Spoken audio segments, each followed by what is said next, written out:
Hey guys, tonight we begin a journey into the forgotten darkness of Victorian London, but not through the eyes of gentlemen in top hats or ladies in drawing rooms.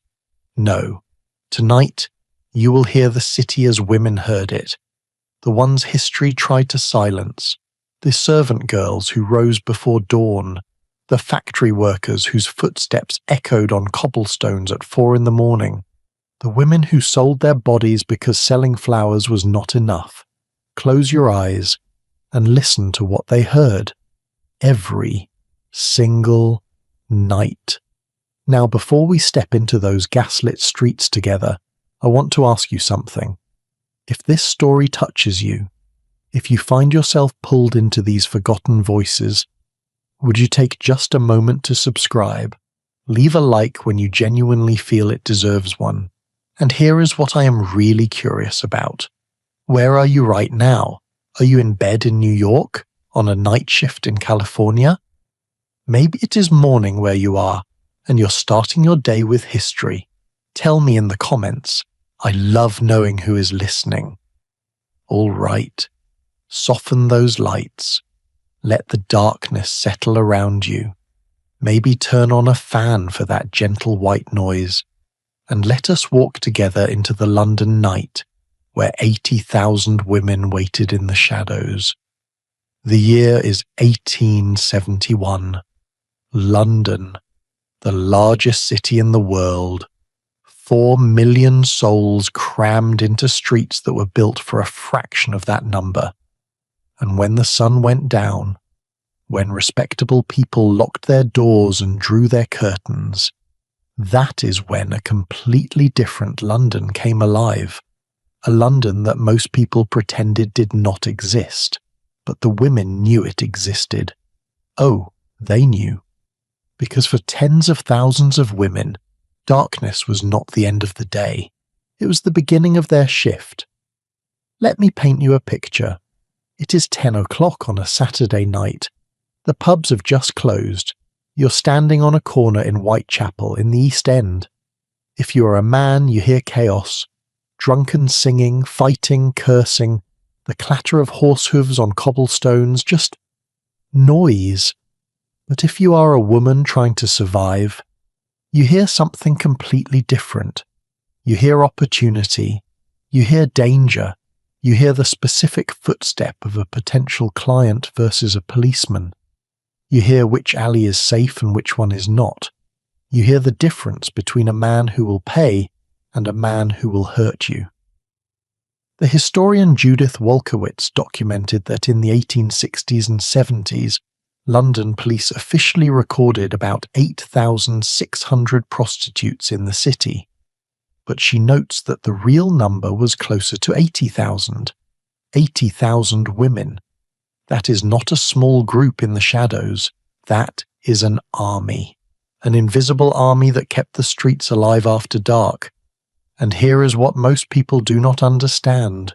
Most of these women were not professional prostitutes. They were factory workers, seamstresses, flower sellers, women who made so little during the day that they had to supplement their income at night. They called it occasional prostitution. You work your fingers raw making shirts for 16 hours. You earn maybe 5 shillings for the week. Your rent is 3 shillings. You have children to feed. So when Saturday night comes, you do what you have to do. The sounds these women made were the sounds of survival. The rustle of skirts as they positioned themselves under gas lamps, the click of boots on pavement, the forced laughter when a potential client walked by, the whispered negotiations, the quick footsteps when they heard a policeman coming.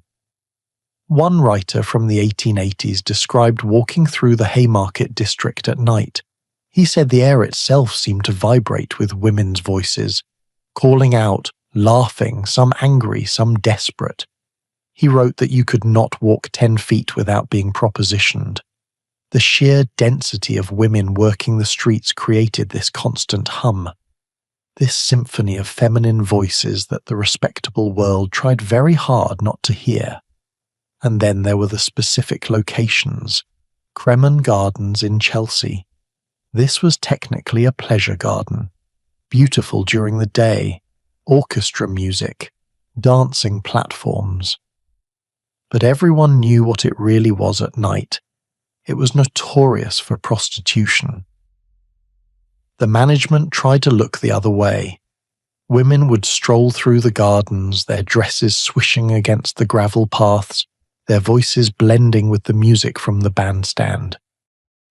One observer noted that after 10 at night, the gardens transformed completely. The laughter became louder, coarser. The music seemed to mock the daylight respectability. Or take the music halls in Leicester Square, the Alhambra Palace, the Empire Theatre. These were massive buildings, gorgeous inside, but the galleries were famous for prostitutes. They were called ladies of the night with a kind of grim humour. They would sit in the upper levels watching the shows, waiting for clients. The theatre management knew, the police knew, everyone knew. But it was tolerated because, well, where else were these women supposed to go?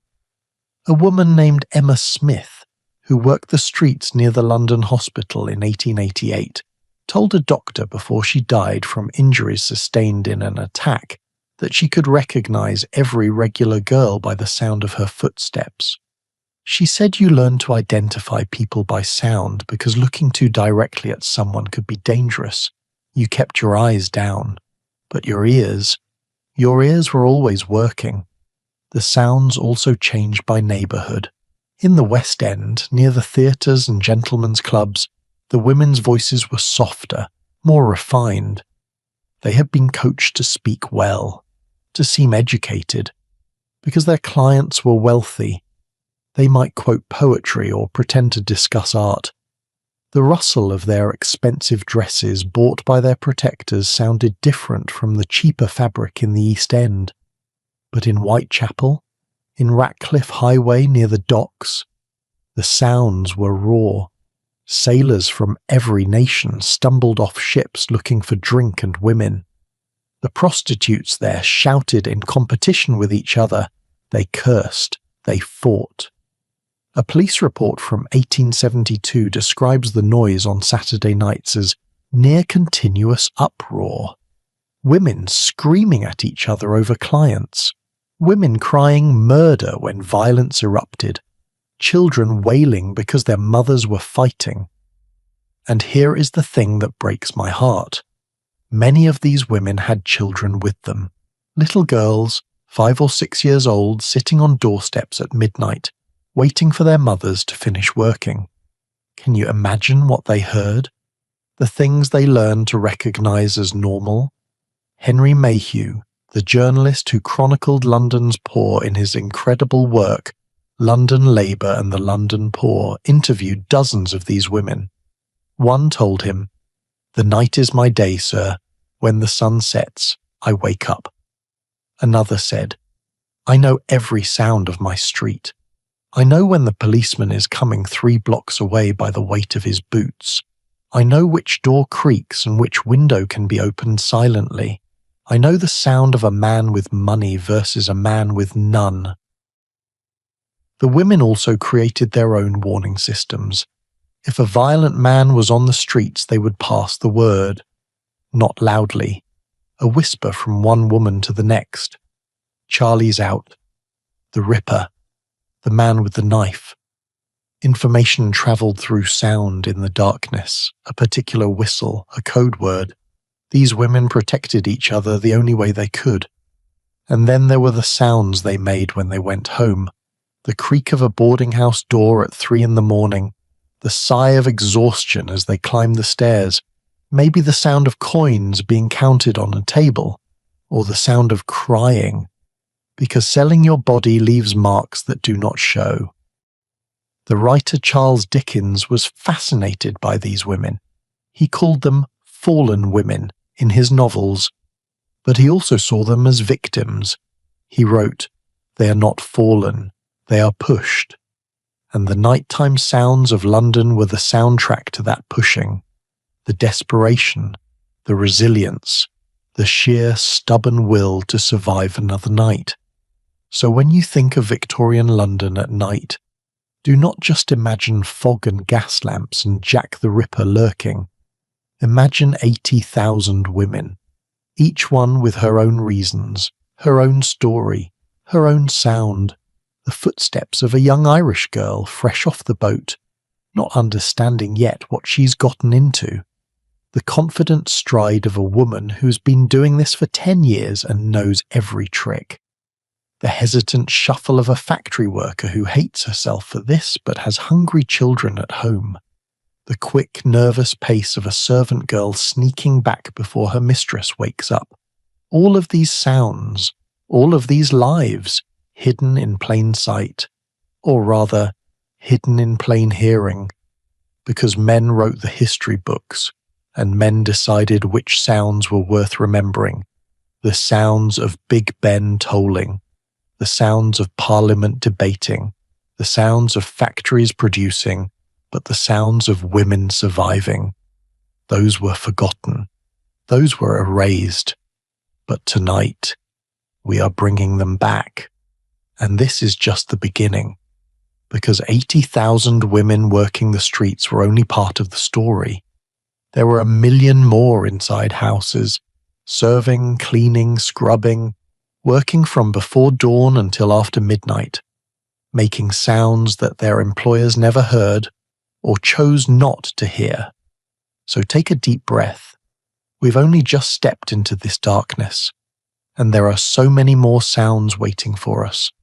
The sounds of servants rising in freezing pre-dawn cold, the sounds of factory whistles calling women to machines that might kill them, the sounds of church bells that meant different things depending on which side of London you stood on.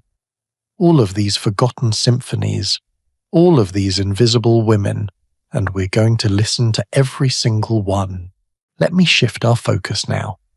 Because while 80,000 women walk the streets at night, there was another group, a much larger group, women who are supposed to be invisible, women whose entire existence depended on making no sound at all.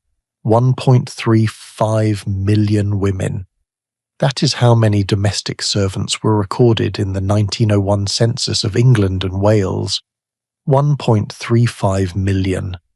To put that in perspective, that was 28% of all employed women in the entire country. More than 1 in 4 working women was a servant, and their day began in the darkness that most of us cannot even imagine. Picture this with me. It is 5 o'clock in the morning, maybe 4:30 in the summer. The world outside is still black. Not a single person on the street. No gas lamps lit yet in most areas. Just darkness. Cold, penetrating darkness. And somewhere in a house in Belgravia or Kensington, or even in a modest middle-class home in Clapham, a young woman opens her eyes. She's maybe 16 years old, maybe 25. She's been asleep for perhaps 5 hours, maybe less if her mistress had guests the night before and she had to clean up after they left. Her room is in the attic, or the basement, always the coldest part of the house. In winter, ice forms on the inside of her window. She can see her breath in the air. Her hands are cracked and bleeding from the lye soap and the cold water she plunges them into all day. But she cannot lie here. She cannot rest.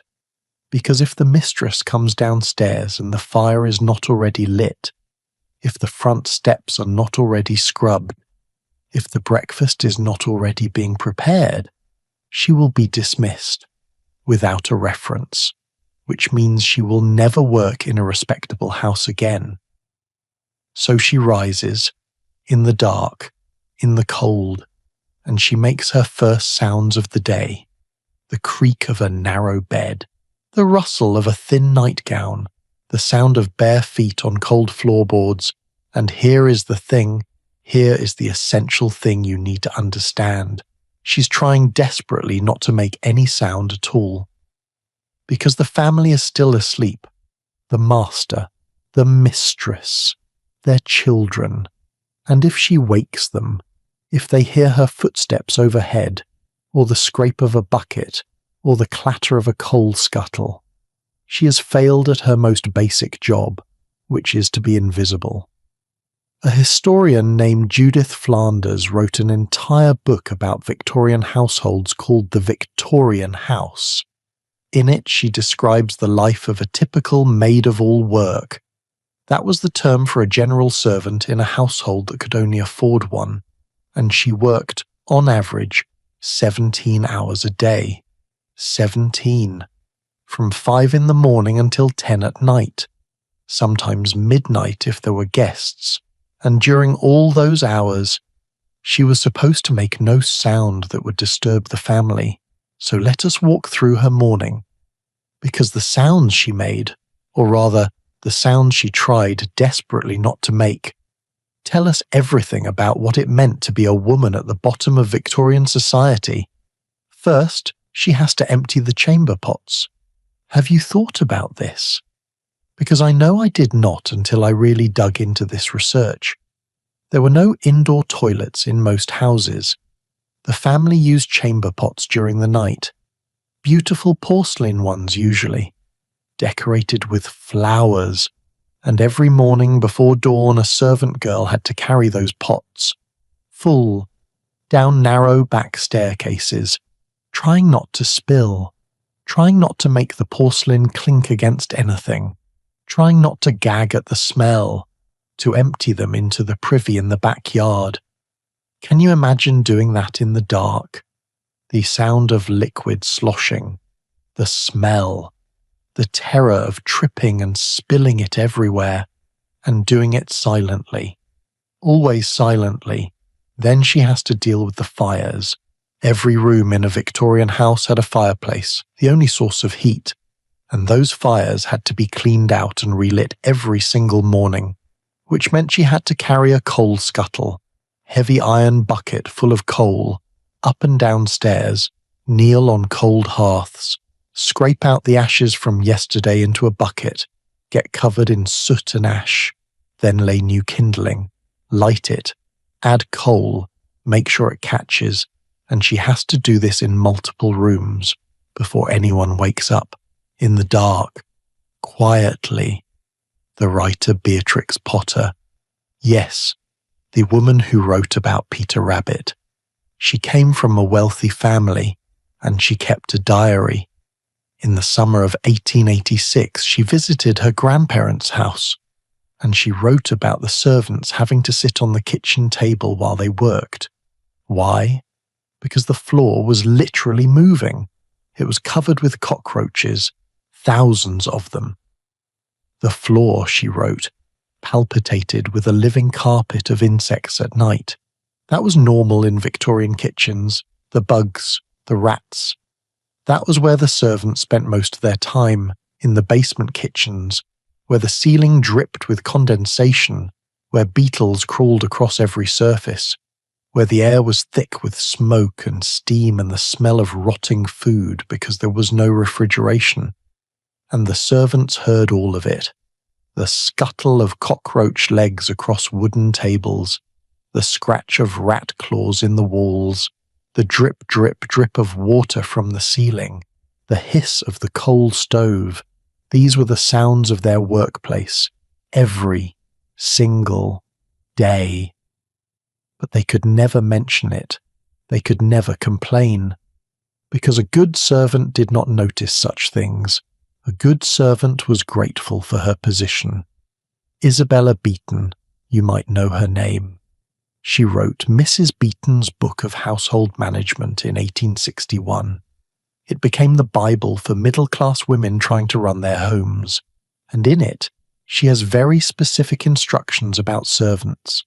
She says that a housemaid should finish all the dirty work before the family rises.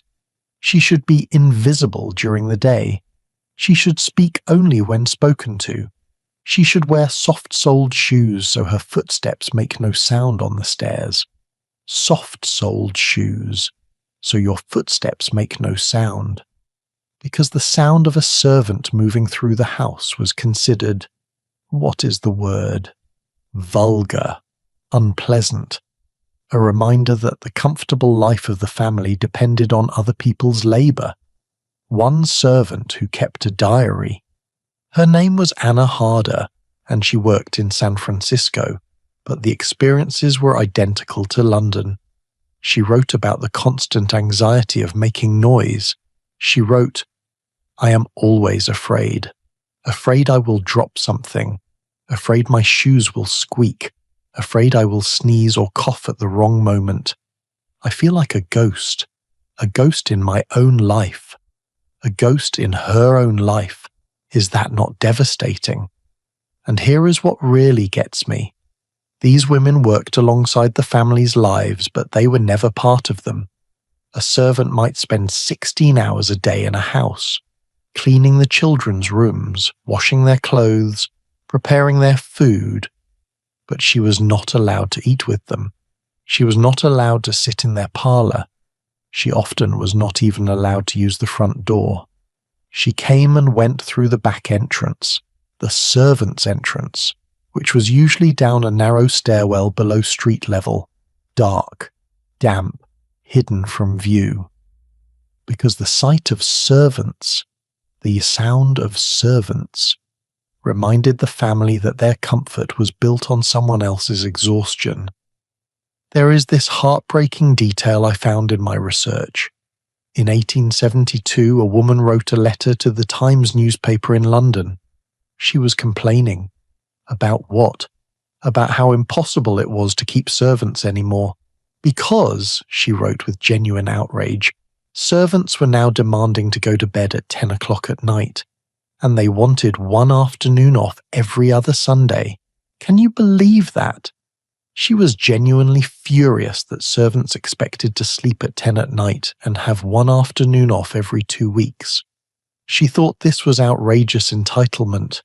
That letter tells you everything about how servants were viewed, not as human beings with bodies that needed rest, but as machines that should be grateful they had a place to live and food to eat.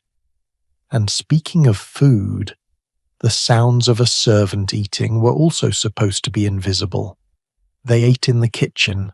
After the family had finished, they ate the leftovers, the scraps, and they were expected to be grateful for it. One former servant interviewed in the 1920s about her life in the Victorian era said, "I do not think the family ever really saw me. I was like a piece of furniture that moved around and did things. They would talk about intimate things right in front of me, their fights, their secrets, as if I was not even there, as if I had no ears. But oh, she had ears. All those servants had ears. They heard everything. The arguments between husband and wife, the crying of neglected children, the visits from lovers that the spouse did not know about, the financial troubles, the family secrets. Servants knew everything. But they were supposed to act like they knew nothing. There is a reason that Victorian literature is full of mysterious servants who know too much. Because they did know too much. They heard too much. They saw too much. And occasionally, that knowledge gave them power. But most of the time they just suffered in silence, making their quiet sounds in the dark, trying not to disturb anyone, trying to remain invisible. And when they finally got to bed at night, 10 or 11 or midnight, they would climb those narrow stairs to their attic rooms, and maybe they let themselves make a sound then. A sigh, a sob, the sound of exhausted tears soaking into a thin pillow. But even then, even in their own rooms, they could not be too loud, because the family might hear, and a crying servant was an ungrateful servant. So they learned to cry silently, just as they learned to walk silently, to work silently, to exist silently. 1.35 million women, making their invisible sounds in the darkness, before dawn, after midnight, in the cold, in the damp, in the loneliness. That was the symphony of domestic service, a symphony played in whispers and held breath and footsteps that tried to make no sound at all. But we're not done with the sounds of working women, because there was another group, another massive group of women whose nighttime sounds were very different. Women who could not afford to be silent. Women who had to compete with machines that screamed louder than any human voice. The factory women, the mill workers, the women of the Industrial Revolution, and their story, their sounds, are waiting for us next. There is a sound that defined the Victorian working woman's life more than any other. A sound that ripped through the pre-dawn darkness like a scream. A sound that meant your body was no longer your own for the next 12, 14, sometimes 20 hours. The factory whistle. If you lived in industrial London in the 1870s or 80s, you did not need a clock. The whistles told you everything you needed to know. 4:30 in the morning, 5 o'clock, 6. Each factory had its own whistle, its own pitch, its own rhythm, and if you were a woman who worked in the mills, in the match factories, in the garment workshops, you knew exactly which whistle was calling you. Because if you did not come when it called, you did not eat that day. Imagine lying in a cramped room. Maybe you share it with 3 other women. Maybe your children are pressed against you for warmth. It is winter. It is freezing. You've been asleep for maybe 4 hours because you worked until 11 the previous night. Your fingers ache. Your back screams. Your lungs. If you work in a match factory, your lungs burn from the phosphorus fumes, and then, at 4:30 in the morning, you hear it. That piercing shriek of the factory whistle, cutting through the darkness, cutting through your exhaustion, telling you to get up now, move. The historian Emma Griffin studied the lives of working women in her book Liberty's Dawn. She found testimonies from women who described the factory whistle as the sound of doom. One woman said, "I hated that sound more than I can express. It felt like being dragged from the grave every morning, only to be buried alive for the next 14 hours. But you know what is fascinating? These same women also said that when they left domestic service to work in factories, they felt free, even with the brutal hours, even with the dangerous machinery, even with the deafening noise. They felt more free in a factory than they ever did as a servant. Why? Because in a factory you had Sundays off. You could go home at the end of your shift. You did not have a mistress watching your every move, criticizing, judging, controlling when you could eat, sleep, speak, breathe. In a factory you were just a body, just labor. But at least you could be yourself during that labor. You could talk to other women. You could sing. You could curse if you wanted to. You could be loud. And factory women were loud. They had to be, because the machines were louder. Let me take you inside a textile mill in Whitechapel. It is 6 in the morning. You have just arrived after walking 3 miles in the dark because you cannot afford the omnibus fare. The building is already shaking. You can feel the vibration through your shoes before you even open the door, and when you step inside, the sound hits you like a physical wall. The clatter and roar of hundreds of looms, the scream of spindles turning at impossible speeds, the crash of mechanical parts, the hiss of steam. All of it echoing off stone walls and low ceilings until the noise becomes a living thing, a monster that swallows every other sound. Women had to communicate by reading lips, by hand signals, because you could shout at the top of your lungs and the person standing next to you would not hear a word. The noise levels in Victorian factories were measured decades later, and they regularly exceeded 100 decibels. That is as loud as a chainsaw, as loud as a rock concert, for 12 hours straight, without any ear protection. because ear protection did not exist yet. The Children's Employment Commission conducted interviews in 1841. They talked to women who worked in what were called sweated industries. That was the term for small workshops where the hours were longest and the pay was lowest. One woman testified about the dressmaking trade during what they called the fashionable season. That was April through July, when wealthy women ordered new wardrobes. She said, "During the fashionable season, it frequently happens that the ordinary hours are greatly exceeded. If there is a drawing room or grand fete or mourning to be made, it often happens that the work goes on for 20 hours out of the 24, occasionally all night. 20 hours out of 24, occasionally all night. Sewing, by candlelight or gaslight, your eyes burning, your fingers bleeding, the sound of needles punching through fabric, the sound of scissors cutting, the sound of women crying from exhaustion, but not daring to stop because if you stop, you lose the job, and there are 20 other women waiting to take it." She continued, "The general result of the long hours and sedentary occupation is to impair seriously and very frequently to destroy the health of the young women. The digestion especially suffers, and also the lungs. Pain to the side is very common, and the hands and feet die away from want of circulation and exercise. Your hands and feet die away. That is not metaphorical. That is literal. Women lost feeling in their extremities from sitting in one position for so long, from never seeing sunlight, never getting fresh air. One seamstress said she went an entire winter, never seeing the outside of the door from Sunday to Sunday. Think about that. An entire week without going outside. Just candlelight. Just the sound of needles and thread and scissors and other women coughing and crying and occasionally fainting. But here is where it gets even more heartbreaking. Many of these women, especially seamstresses, worked from home.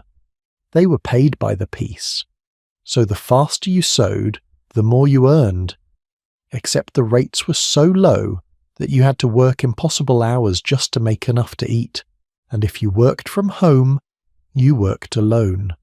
No one to talk to, no one to share the burden with. Just you, and the silence, and the sound of your own needle, your own scissors, your own ragged breathing as the hours stretched on. One woman interviewed by Henry Mayhew said, "I work from when the light comes until the light goes. In summer that is maybe 15 hours. In winter, less, but the cold makes it harder, and I make maybe 6 shillings a week if I am fast. If I am very, very fast and never stop. But there is not enough work for all of us.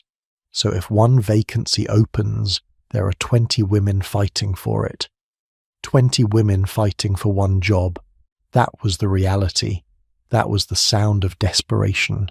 Women literally fighting each other for the privilege of destroying their health for pennies. And then there were the children. Oh, the children.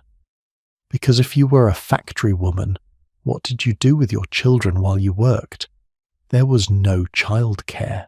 No schools for the very young, so you paid someone, usually another woman who was too old or too sick to work in the factories herself. You paid her a few pence to watch your children in a room somewhere. Hopefully she fed them. Hopefully she did not beat them. Hopefully they survived the day. The sound of children crying in these makeshift child-minded places. Neighbours described it as constant. All day. Every day. Babies wailing because they were hungry. Toddlers screaming because they were neglected. And their mothers could not come, could not comfort them, because if they left the factory, they lost their jobs. In 1891, Parliament passed a law requiring women to take 4 weeks away from factory work after giving birth. 4 weeks. That was considered progressive, generous even, except it was unpaid leave. So most women could not afford it. They went back to work days after giving birth. sometimes the very next day. And the law remained unenforced anyway, because who was going to check? Who was going to protect these women? The factory owners certainly were not going to volunteer the information, and the women were too afraid to complain. One factory inspector, yes, they did have factory inspectors by the late 1800s. He wrote in his report, "I have seen women return to work within 3 days of childbirth. I have seen women bleeding through their clothes at their stations. I have seen women faint from blood loss and be carried out, only to return the next day because they cannot afford to miss work. The sounds of women in pain are so common in factories that we have all learned to ignore them. The sounds of women in pain are so common that we have all learned to ignore them." Let that sink in for a moment. There was one industry that was particularly brutal: the match factories. Because matches in Victorian times were made with white phosphorus, and white phosphorus is poison. It gave women a disease called phossy jaw. The phosphorus would get into your system through the fumes you breathed all day, and it would start to rot your jawbone from the inside. The pain was indescribable. Your jaw would literally glow in the dark from the phosphorus. It would swell, ooze pus, and eventually the only treatment was to remove the entire jaw. Many women died from the infection. The sounds in match factories were the sounds of women coughing, constantly coughing, trying to expel the poison from their lungs. But it never worked. Once it was in you, it was in you.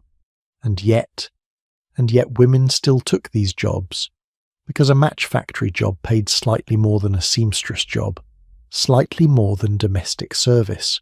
So women made the calculation. Risk your health, risk your life, but feed your children. What would you do? If you were a woman in 1875 London with 3 children and a husband who was either dead or drunk or gone, what would you do?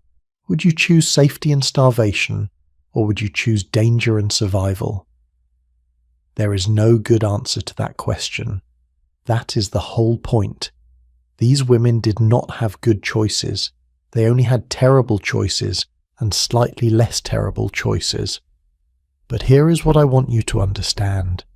These women, factory women, they created their own sounds of resistance. They talked to each other. They organised. In the late 1880s, there was a massive strike of match workers. The Match Girls' Strike of 1888. 1,400 women walked out of the Bryant and May factory in London. And do you know what they did? They marched through the streets of London, singing, chanting, making as much noise as humanly possible, after years of being drowned out by machines, after years of being told to be quiet, be grateful, be invisible. They made themselves heard. They won that strike, by the way. Not everything. But they won better wages, better conditions, some protections. It was a beginning.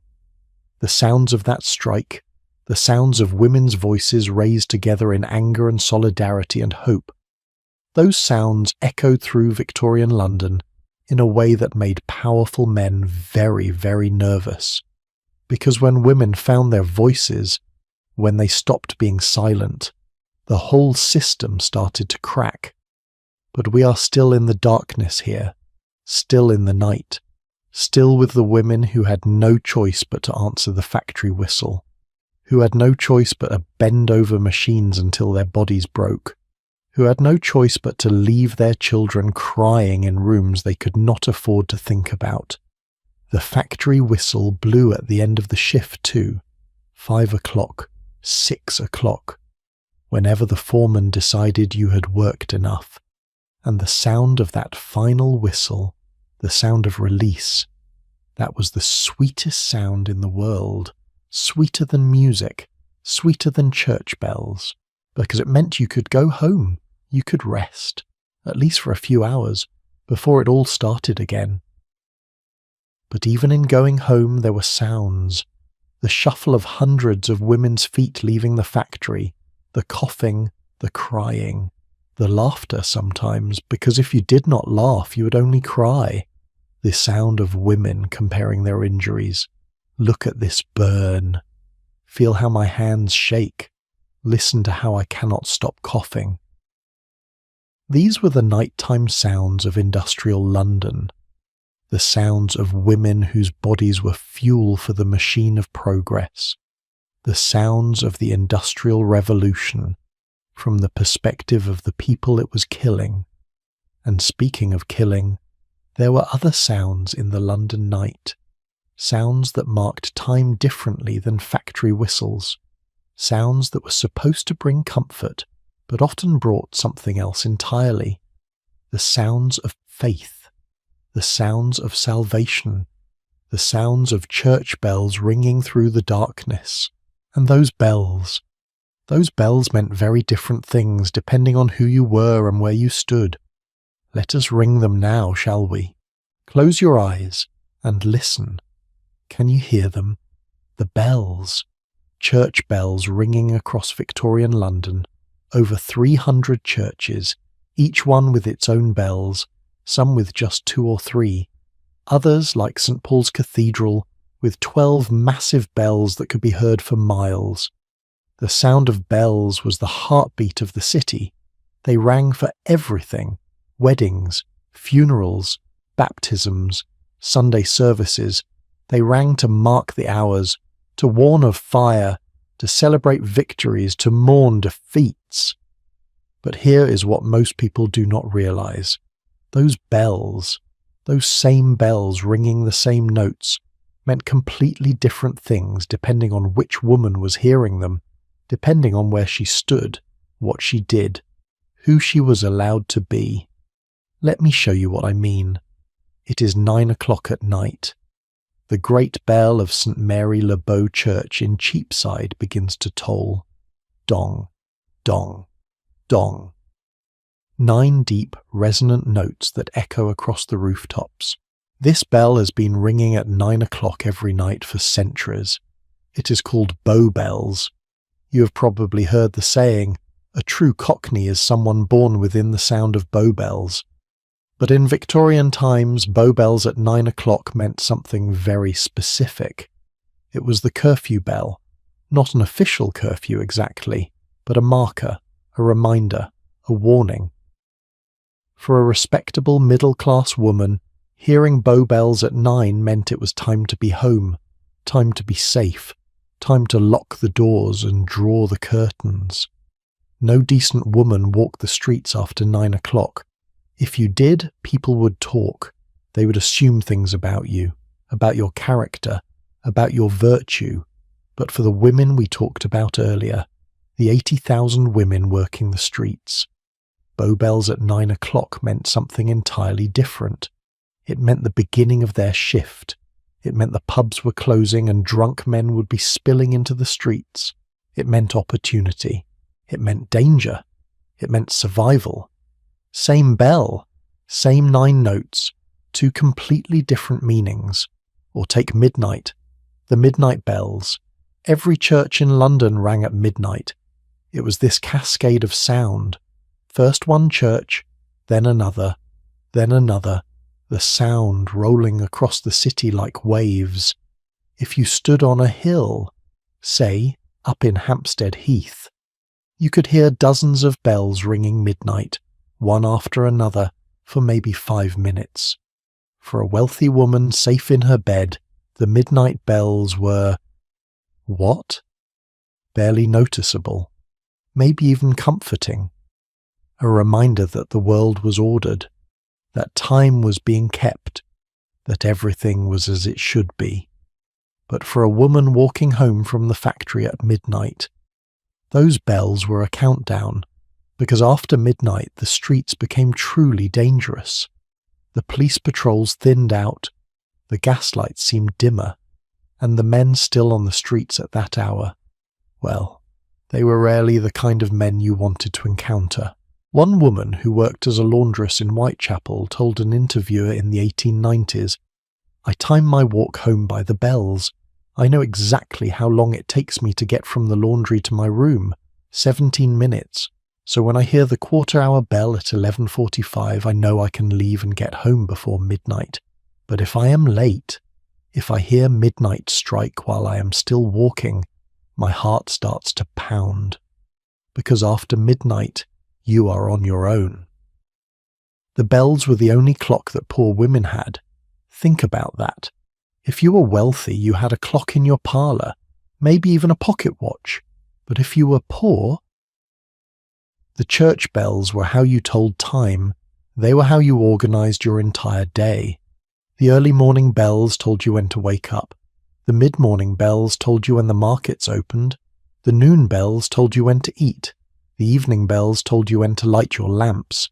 The night bells told you when to be afraid. But bells also had social meanings that were, let us call them complicated. Because churches in Victorian England were very, very concerned with morality, especially women's morality. And the bells were used to enforce that morality in ways that were not always kind. There was a practice in some parishes, particularly in rural areas but also in some parts of London, where the church bells would ring in a specific pattern when a woman had given birth out of wedlock. It was called ringing the bastard bell. I know, charming, right? The bells would ring in a deliberately discordant way, clashing, harsh, and everyone in the parish would know what it meant. They would know that somewhere a woman had sinned, had fallen, had brought shame upon herself and her family. Can you imagine that? Can you imagine being a young woman, maybe 16 or 17, who has just given birth alone and terrified, and then hearing the church bells, the bells that were supposed to represent God's love, being rung specifically to humiliate you, to mark you as less than, as unworthy? That happened. That was real. And it happened more often than you might think. But here is where it gets even more layered, because some bells, particularly in wealthier areas, were beautiful. They were tuned perfectly. They were rung by skilled bell ringers who practiced change ringing. That is a uniquely English tradition, where bells are rung in mathematical patterns. It creates this cascading musical sound that is genuinely beautiful. The Whitechapel Bell Foundry, which operated from 1570 all the way until 2017, cast some of the most famous bells in the world. Big Ben, the Liberty Bell, Bull Bells, hundreds of church bells across London, and they kept meticulous records. We know exactly which bells they made, how much they weighed, what notes they rang. The tenor bell at St Leonard's in Shoreditch weighed over 2 tons. When it rang, you could feel it in your chest. It vibrated through the air like a physical presence. For some people, that was awe-inspiring. For others, particularly for women trying to sleep after working 18-hour days, it was just noise, invasive, inescapable. Because church bells did not care if you were tired. They did not care if you were sick.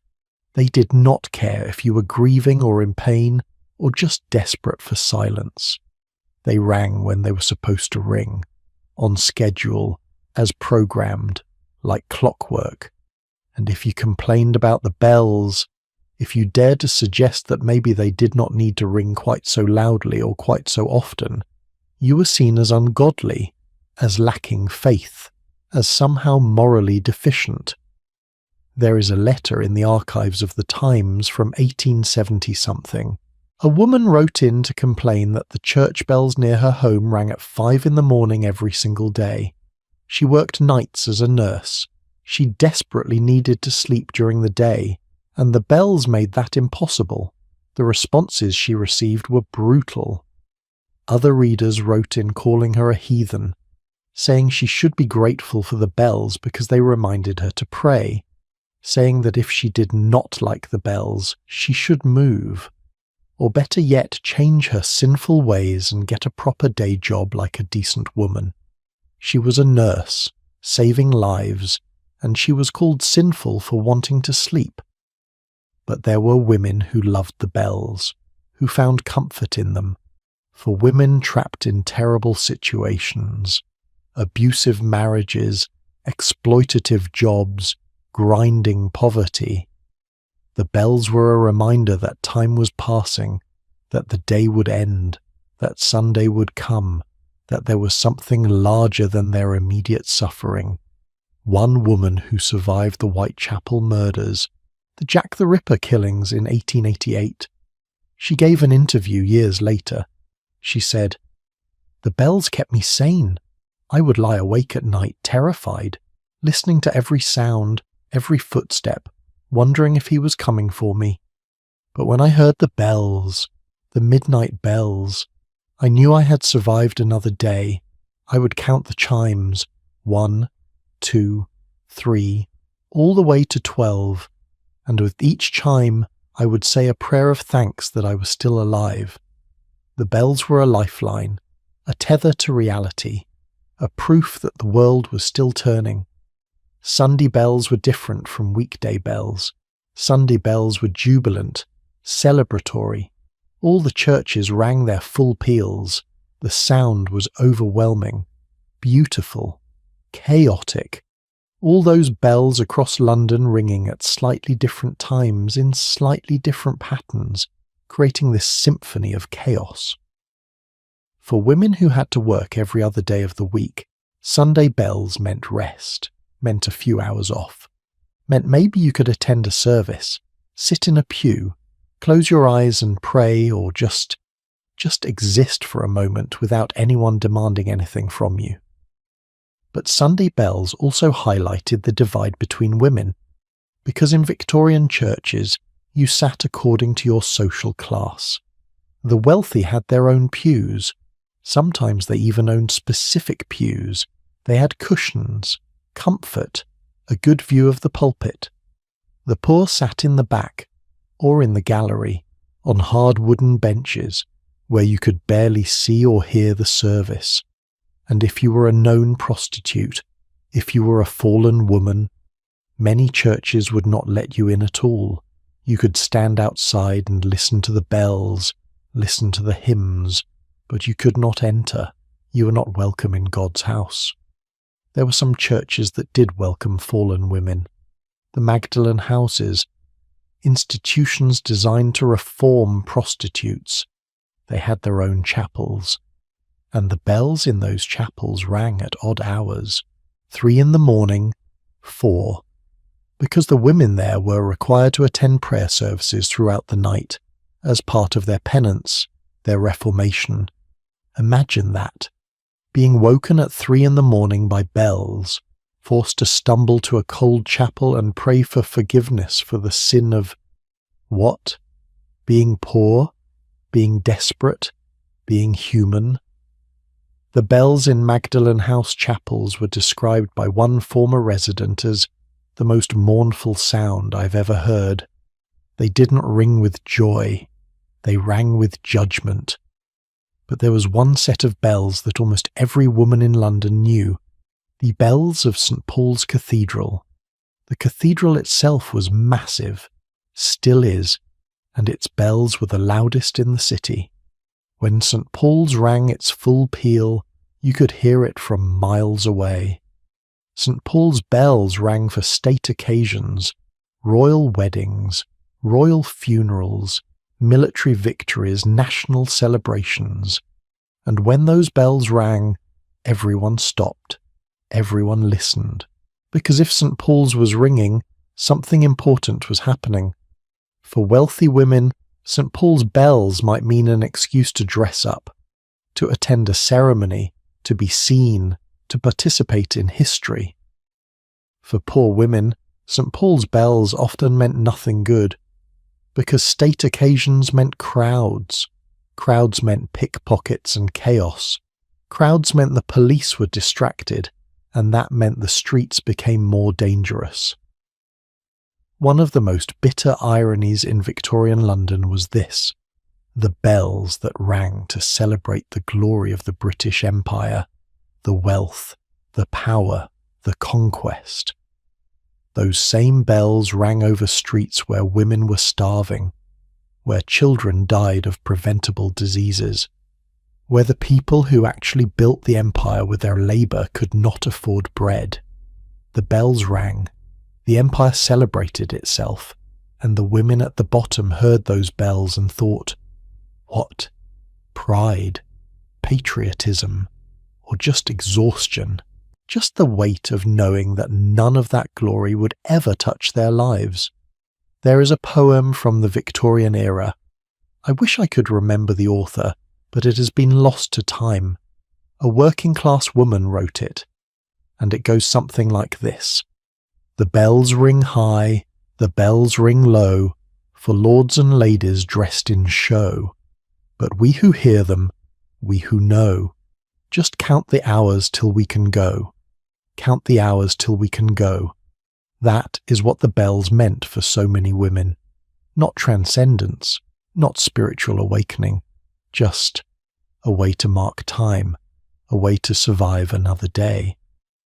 But the bells were not the only sounds marking women's nights, because there were other sounds, smaller sounds, more intimate sounds, sounds that came from within, from the bodies and hearts of women themselves, the sounds of motherhood, the sounds of children, the sounds of life continuing despite everything.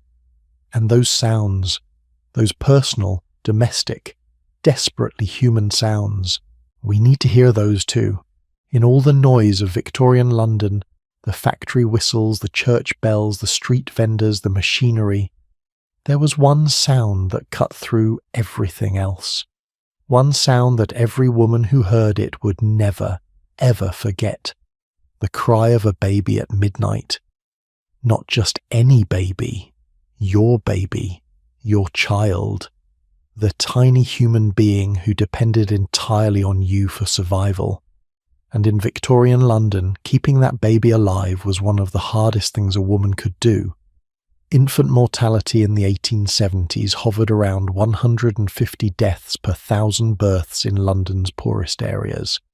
150.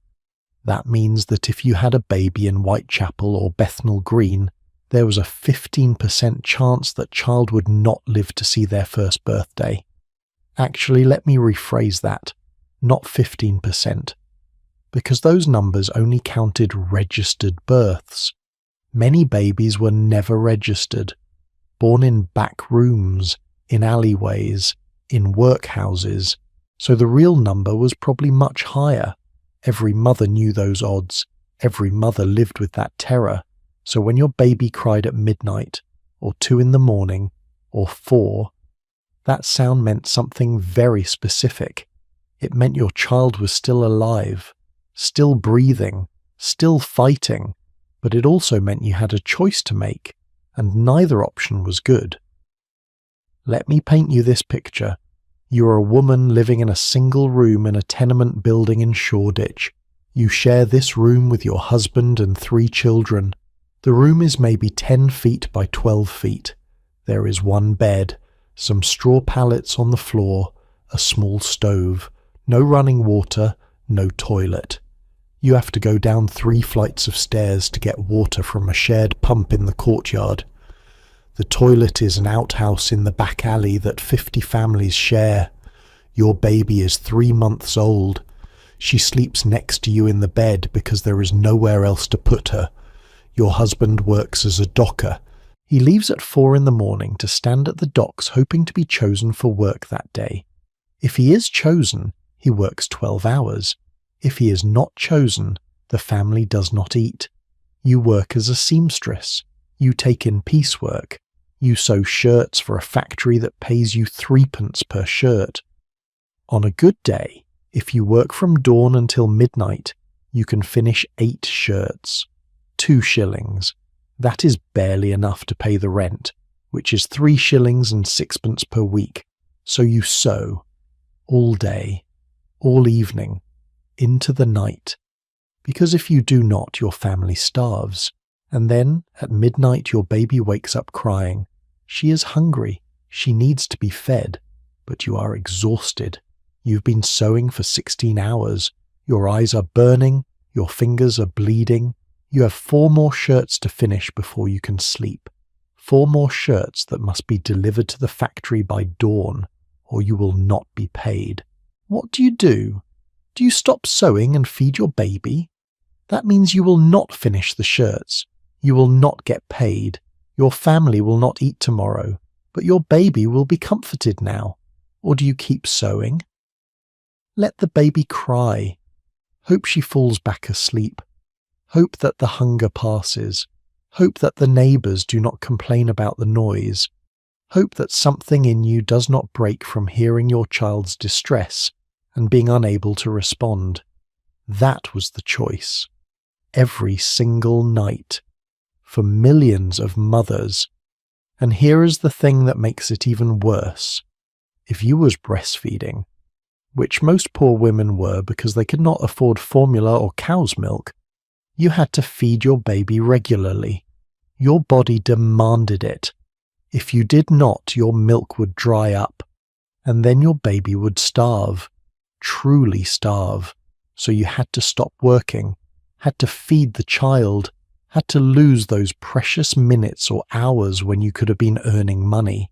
But if you were working in a factory, you could not bring your baby with you, so you had to leave her with someone, pay someone to watch her. And the women who ran these child-minding operations, let us be honest about what they were. They were overwhelmed, underpaid women who were often watching 10 or 15 babies at once in a single room. The sounds from these baby-minding houses were described by neighbours as unbearable. Constant crying, all day, all night. Babies crying from hunger, from dirty nappies that were not changed, from illness, from neglect. Because one woman cannot adequately care for 15 infants, it is impossible, and sometimes those babies did not survive. There were whispers about baby farms where women would take your baby for a weekly fee, and then the baby would mysteriously die. Some of these women were arrested, convicted of murder, but most were not. Because proving that a baby died from neglect rather than natural causes was nearly impossible in an era when so many babies died anyway. One of the most heartbreaking things I found in my research was a letter written by a factory worker named Sarah to a charity organisation in 1876. She wrote, "I pay a woman 3p a day to mind my baby while I work. I do not trust her. My baby cries all the time now. She has stopped smiling, but I have no other choice. If I do not work, we all starve. If I bring my baby to the factory, they will dismiss me. I pray every day that she survives. That is all I can do. Pray and hope and work. Pray and hope and work." That was motherhood for poor women in Victorian London. But there was another option. An option that was both more respected and somehow more cruel. You could hire a wet nurse, a woman who would breastfeed your baby for you. Wet nursing was an ancient profession, but in Victorian times it became incredibly common among both wealthy and poor women. Wealthy women hired wet nurses because breastfeeding was considered, well, lower class, animal-like. Wealthy women were supposed to maintain their figures, attend social events, not be tied to the demands of an infant, but poor women hired wet nurses too, because they had to work, and working while breastfeeding was nearly impossible if your work was outside the home. So here is how it worked. A woman who had recently given birth, who had milk, would advertise her services, or more often she would be found through word of mouth. Someone knew someone whose cousin's friend was a wet nurse. You would bring your baby to her house, or she would come to yours if you could afford the extra cost, and she would feed your baby while you worked. But here is the terrible question nobody wanted to ask. If this woman was breastfeeding your baby, what happened to her baby? Where was her child? Often, her child had died. Infant mortality, remember. She had milk but no baby to feed, so she would nurse other people's babies for money. But sometimes Sometimes her baby was still alive, and she was nursing your baby instead of her own. She was giving her breast milk to your child for money, while her own child was fed watered-down cow's milk or sugar water or nothing at all. There are documented cases of wet nurses whose own babies died of malnutrition while they were nursing wealthier women's babies. Think about that moral calculation. This woman needed money so desperately that she let her own child starve so she could feed yours. The sounds of wet nursing were intimate. The suckling of an infant, the soft sighs, the gentle humming that women do when they are nursing. But if you knew the full story, if you knew which baby was being fed and which baby was being sacrificed, those sounds became unbearable. One wet nurse interviewed in the 1890s, she was anonymous, obviously. She said, "I nursed 3 babies for wealthy families, good families. They paid well, but my own baby died at 4 months old. I tell myself she was sick anyway, that she would have died regardless. But I do not know if that is true. I do not know, and I hear her crying sometimes, even now, years later. I hear her crying for milk I did not give her. The ghost sounds of dead babies. That was part of the London night too. And then there were the sounds of birth itself, because babies were born at night just as often as during the day, and in Victorian London, childbirth was one of the most dangerous things a woman could do. Maternal mortality was high, very high. 1 in every 200 childbirths resulted in the mother's death, and in poor areas, where women were malnourished and overworked and had no access to medical care, the numbers were even worse. Women gave birth in their homes, usually attended by a midwife, sometimes attended by no one at all, just their female neighbours or relatives. The sounds of labour, the screaming, the crying, the praying, echoed through tenement buildings. Everyone knew when a woman was in labour. You could hear it through the thin walls, and everyone waited to hear the cry of a newborn. Because if you heard that cry, that first wail of life, it meant both mother and baby had survived, at least for the moment. But if the sound stopped, if there was silence, that meant something had gone terribly wrong. One woman who worked as a midwife in Whitechapel for 40 years wrote a memoir in the early 1900s. She described arriving at a tenement to help with a birth and finding the woman alone. Her husband was at work. Her children had been sent to neighbours. She was lying on a dirty mattress on the floor in labour, completely alone. The midwife wrote, "I have delivered hundreds of babies in conditions you cannot imagine, on floors, in doorways, once in an alley because the woman could not make it home in time. I have delivered babies by candlelight, by no light at all. I have caught babies with my own hands because there was no time to prepare. And always, always, the sounds of women in pain, the sounds of women terrified they will die, the sounds of women calling out for their mothers, for God, for anyone to help them. The sounds of women calling out for their mothers, even grown women, even women who had given birth before. In that moment of ultimate vulnerability, they wanted their mothers, but many of them, their mothers were dead, or working, or living too far away, so they laboured alone, or with strangers, making sounds that were primal, animal, human in the deepest sense. And then there were the sounds after, if the baby survived. The sound of a newborn infant is one of the most powerful sounds in the world. It cuts through everything. It demands response. It says, "I am here, I am alive, take care of me." But in a tenement where walls are thin and rooms are crowded, the sound of a crying baby is also a problem. It disturbs the neighbours. It keeps everyone awake. It is a reminder of how many people are crammed into too little space with too few resources. There are records of evictions where the stated reason was excessive noise from infant. A family could be thrown out of their room because their baby cried too much. Where were they supposed to go? What were they supposed to do? Nobody cared. The baby cried. The neighbours complained. The landlord evicted them. So mothers would walk the streets at night, walking, rocking their babies, trying to soothe them, trying to keep them quiet. Because if the baby stopped crying, they could go home. If the baby did not stop crying, they might be out on the street permanently. The sight of women walking the streets at 3 a.m, holding babies, singing lullabies. That was common in Victorian London, so common that it was barely remarked upon. One lullaby that was popular among poor women in East London went like this: "Hush, little baby, do not you cry. Mother has no food, but mother will try.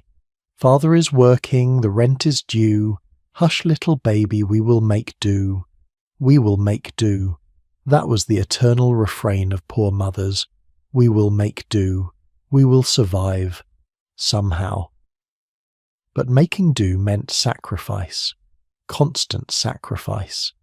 And often the people who sacrificed the most were the older children. Because if you had to work, and you could not afford childminding, who watched the baby? Your 8-year-old daughter, your 10-year-old son. Children raising children. That was normal. Expected. An 8-year-old girl in Victorian London might be entirely responsible for her infant siblings while her mother worked, feeding them, changing them, soothing them when they cried.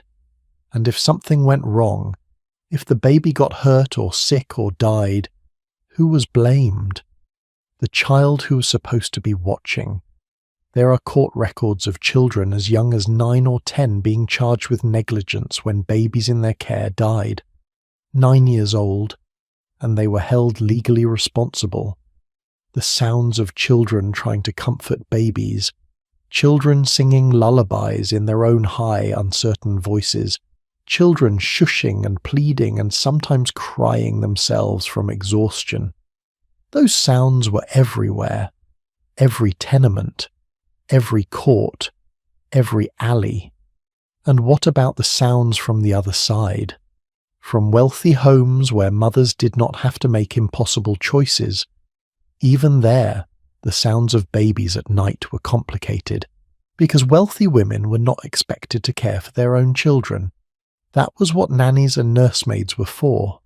The nursery was in a separate wing of the house, far from the parents' bedroom, specifically so the parents would not be disturbed by infant noise. A wealthy baby cried at night, and a nursemaid came. Not the mother. The mother was sleeping, undisturbed, and that was considered proper, natural, the right way to do things. But some wealthy mothers wanted to be with their babies, wanted to hear them, wanted to comfort them, and they were told they were being ridiculous, sentimental, overly emotional. Good mothers hired staff. Good mothers maintained proper distance. Queen Victoria herself, who had 9 children, wrote in her journal that she found babies rather disgusting and preferred them once they were older. This was considered a perfectly acceptable thing to say, because wealthy women were not supposed to be too attached to their infants. That was lower-class behaviour. So the sounds of babies crying echoed very differently through wealthy homes. They were muffled, distant, someone else's problem. While in poor homes those same sounds were immediate, urgent, unavoidable, same sound, same need, completely different worlds. And now we need to leave the intimate sounds of homes and nurseries, because there are other sounds calling to us. The sounds of women's voices raised not in lullabies or cries of pain, but in commerce, in competition, in survival of a different sort. The sounds of women who had to make themselves heard above the chaos. the sounds of street vendors, the costermongers, the flower girls, the women whose voices were their inventory, and those voices, those strong, clever, desperate voices, they deserve to be heard. Listen. Do you hear it? Rising above the rumble of cart wheels and the shuffle of feet, rising above even the church bells and factory whistles, there is a sound that defined Victorian London more than almost anything else, the human voice, shouting, singing, crying out, competing for attention in the greatest marketplace the world had ever seen. Fresh watercress, green watercress, 2 bunches a penny. Flowers, fresh flowers, violets for your sweetheart. Hot pies, piping hot, 2pence each. Lavender, sweet lavender, who will buy my lavender? These were the cries of the costermongers, the street vendors, and a huge percentage of them, maybe even the majority in some areas, were women. Henry Mayhew, that incredible journalist we have mentioned before, spent years documenting the street vendors of London for his work, London Labour and the London Poor. He interviewed hundreds of them, and he was fascinated by the cries themselves, the rhythm, the melody, the way each vendor had their own distinctive call that you could recognize from blocks away. Because that was the point. Your voice was your advertisement. Your voice was your brand. In a city with no radio, no television, no internet, if you wanted to sell something, you had to make noise. You had to make yourself heard over every other vendor on the street, over the traffic, over the chaos, over the sheer overwhelming cacophony of London itself. And for women this was even more complicated, because women were supposed to be quiet, modest, soft-spoken. A lady did not raise her voice. A lady did not shout. A lady certainly did not stand on a street corner bellowing about watercress. But if you were poor, if you needed to eat, then you did what you had to do. You found your voice. You made it loud. You made it memorable. And you shouted until your throat was raw. Let me take you to Brick Lane on a Saturday night. This was one of the biggest street markets in East London, and Saturday night was when it truly came alive, because that was when working people got paid, that was when they had a bit of money to spend. So every vendor in London converged on Brick Lane, hoping to make their week's earnings in one frantic night of selling. The scene was described by one observer in 1871 as deafening, bewildering, and somehow magnificent. The entire roadway was crowded with stalls and barrows. The pavements were lined with vendors, hundreds of them, maybe thousands on a busy night, and every single one of them was shouting. But here is what is amazing. It was not just random noise. Each vendor had a specific cry, a specific rhythm, and regular customers could identify vendors by sound alone. You did not need to see the watercress girl. You heard her distinctive call, and you knew exactly where she was. The cries had melody. They had poetry. Some of them even rhymed. Apples and pears, fresh from the orchard. Not a bad one there. Mussels a leave-o, mussels alive-o, penny a pint, best in Londoner. Hot eels, jellied eels, come and get your eels. Aye. These were not just random shouts. These were carefully crafted calls that had been passed down through generations. Mothers taught daughters, sisters taught sisters, and each vendor added their own flavour, their own style. Mayhew interviewed a young woman named Mary who sold watercress. She was 8 years old when he spoke to her. 8. And she had been selling watercress on the streets for 3 years already. She started when she was 5. She told him, "I go to the market at Farringdon at 4 in the morning with my aunt. We buy the watercress there, 2 bundles for a penny if it is good quality. Then we walk to our spot near Holborn, and I call out all day. My voice. My aunt says I have a good voice. loud and clear. That is why I sell more than my cousin, who is older, but her voice is weak. A good voice. That was an asset. That was something valuable you could trade on. If you had a voice that carried, that cut through the noise, you could make more money. You could survive. But using that voice came at a cost. Mayhew noted that many street vendors, especially the women, suffered from chronic throat problems, hoarseness, laryngitis. Some lost their voices entirely after years of shouting 10 or 12 hours a day. And if you lost your voice, you lost your livelihood.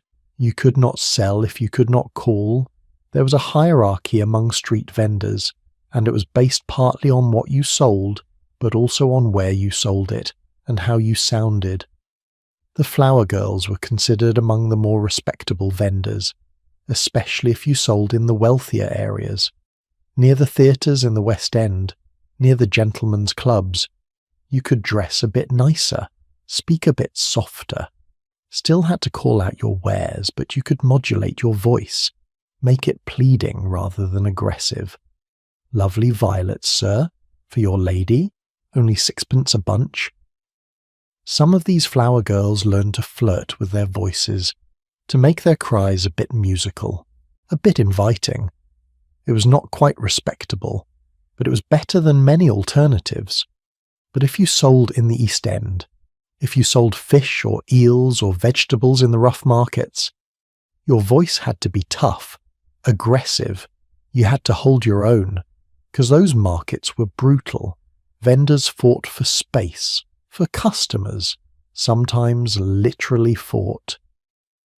There are police reports of women getting into physical altercations over who had the right to sell on a particular corner. One police officer interviewed in the 1880s said, "The language used by female costermongers would shock a sailor. They curse, they threaten, they know every foul word in the English language and invent a few more besides. But you have to understand, they are fighting for survival. Every customer matters, every sale matters, so they make themselves as loud and as intimidating as possible." The sounds of women cursing on the streets. That was another reality of Victorian London that polite society pretended did not exist. But it did exist. It was common. It was necessary. There was also a rhythm to the vendor calls throughout the day. Different vendors came out at different times. Early morning was for the vegetable sellers. They got fresh produce from the markets and wanted to sell it while it was still crisp. Their cries started around 6 or 7 in the morning. Mid-morning was for the milk sellers. Women carrying heavy pails of milk, ladling it out into customers' jugs, calling, "Milk, fresh milk, a penny a pint." Afternoon was for the pie sellers, the muffin sellers, the people selling hot food to workers on their lunch breaks. Evening was for flowers, for treats, for little luxuries that people might buy with whatever pennies they had left. And late at night was for, well, for different kinds of sellers. Women selling things that were not quite legal, gin from unlicensed stills, stolen goods, themselves. But even the legitimate late-night vendors had their own sounds. There were coffee stalls that stayed open until 2 or 3 in the morning, serving workers leaving late shifts, serving people who had nowhere else to go. The coffee stall owners, many of them women, would call out, "Hot coffee, warm you up, 2pence a cup." In the freezing London winter, those calls were a lifeline. Hot coffee at 3 in the morning when you were walking home from work and thought you might freeze to death.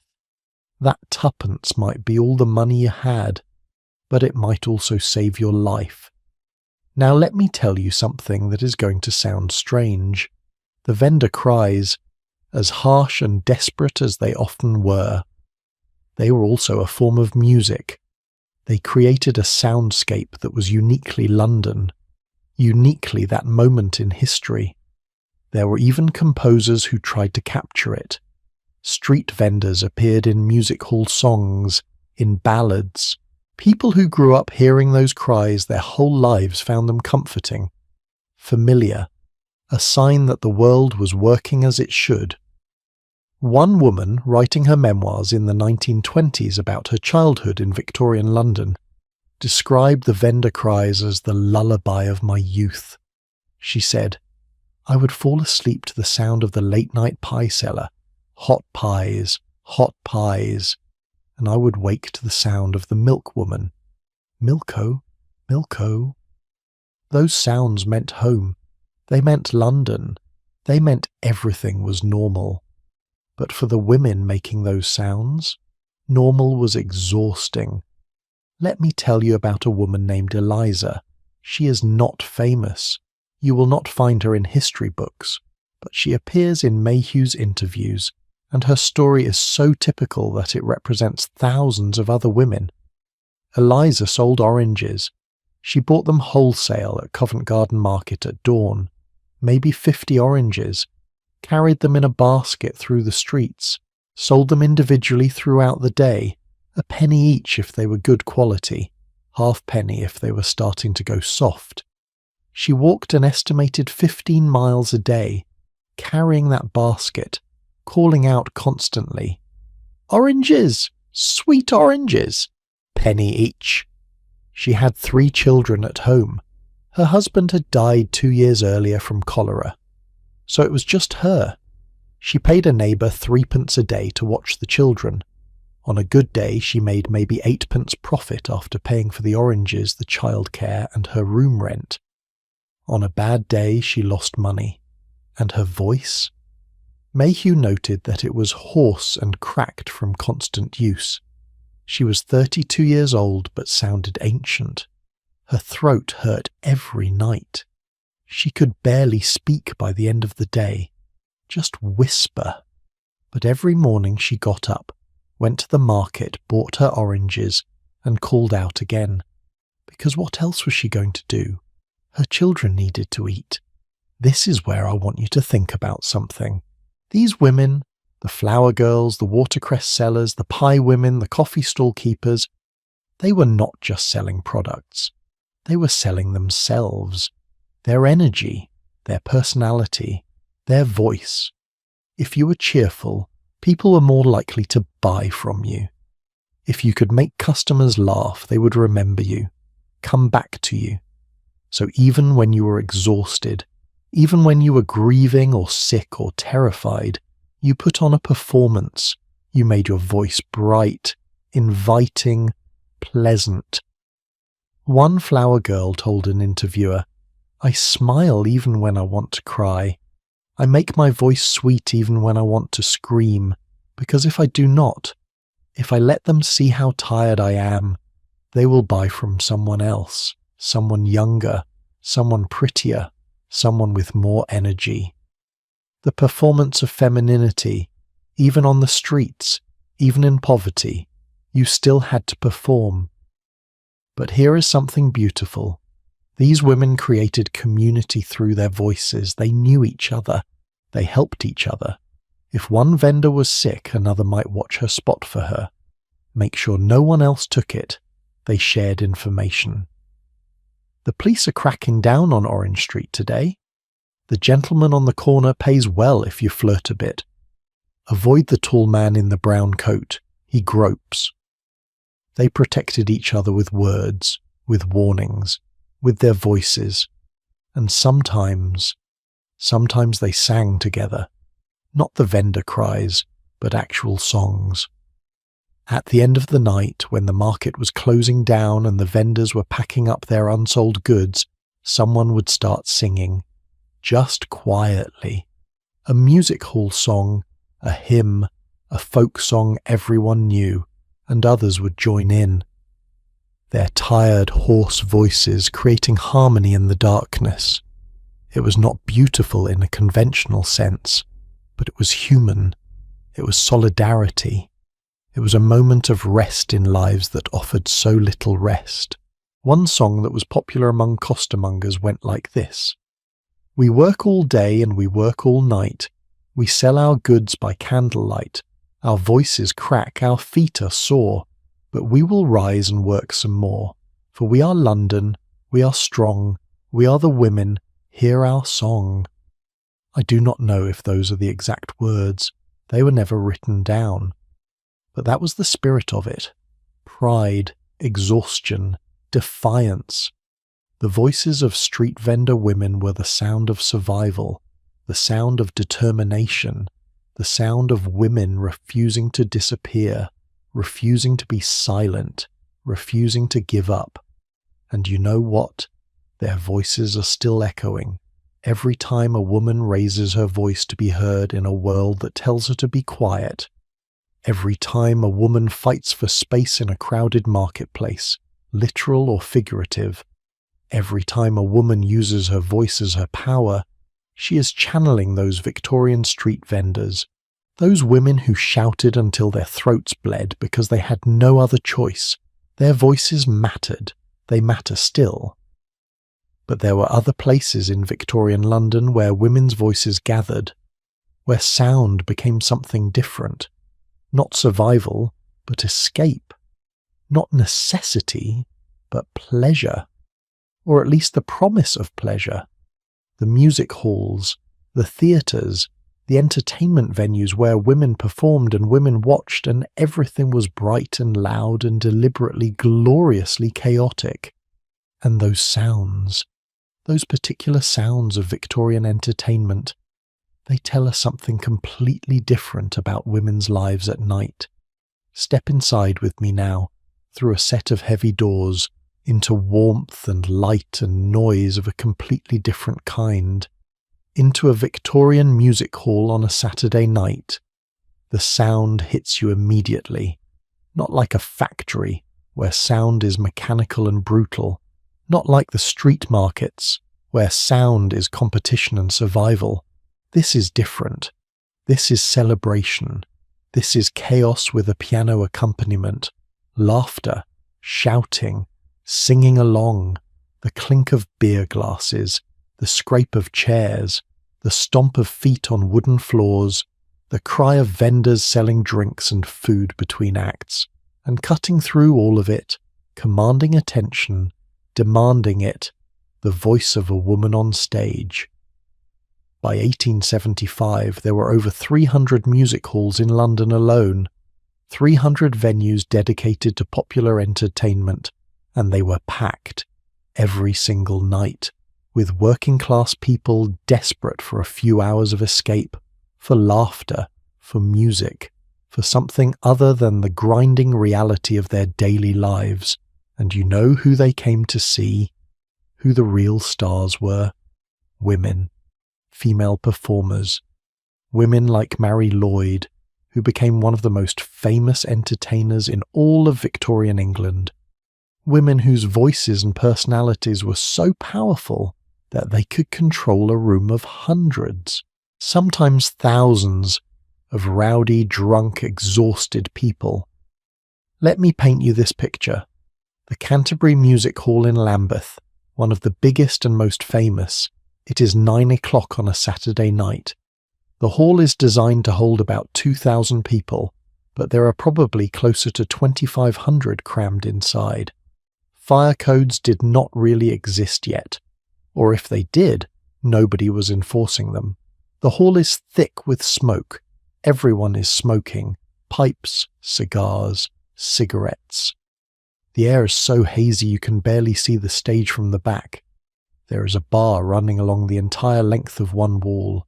Servers are moving through the crowd, selling beer, gin, meat pies, oysters. The noise level is already approaching what we would consider dangerous. Everyone is shouting to be heard over everyone else. And then, the lights dim slightly. Not much. Gaslighting does not have much range, but enough. And a woman walks onto the stage. Maybe it is Marie Lloyd. Maybe it is Jenny Hill. Maybe it is Bessie Bellwood. All of them were huge stars. All of them had one thing in common. They knew how to command an audience. The crowd does not quiet down immediately. Why would they? They paid their money. They are here to have a good time. The performer is there to earn their attention, and if she cannot, if she is not good enough, well, there are other acts, other nights, other halls, so what does she do? She belts out the opening line of her song, as loud as humanly possible, cutting through the noise, cutting through the smoke and the chatter and the chaos, making herself impossible to ignore. And if that does not work, if the crowd is particularly rowdy, some performers had other tactics. Marie Lloyd was famous for simply stopping, standing on stage in silence, hands on her hips, staring at the audience with a look that said, "Really? Are we going to do this?" And somehow that worked. The crowd would quiet down, partly from curiosity, partly from respect, because Marie Lloyd was Marie Lloyd. She was the queen of the music halls, and you did not disrespect the queen. But not every performer had that kind of power, especially women just starting out, especially women who were not yet famous. They had to fight for every moment of attention. And here is the thing that nobody tells you about music halls. They were rough. I mean really rough. The audiences could be brutal. If they did not like an act, they let you know, loudly. They would boo, hiss, throw things. Yes, throw things. Rotten vegetables were the classic choice, but I found accounts of people throwing dead cats, dead rats, shoes, anything they could get their hands on. Some music halls actually installed metal cages around the stage to protect the performers from projectiles. Can you imagine that? Performing while people are literally throwing garbage at you and your only protection is a metal cage.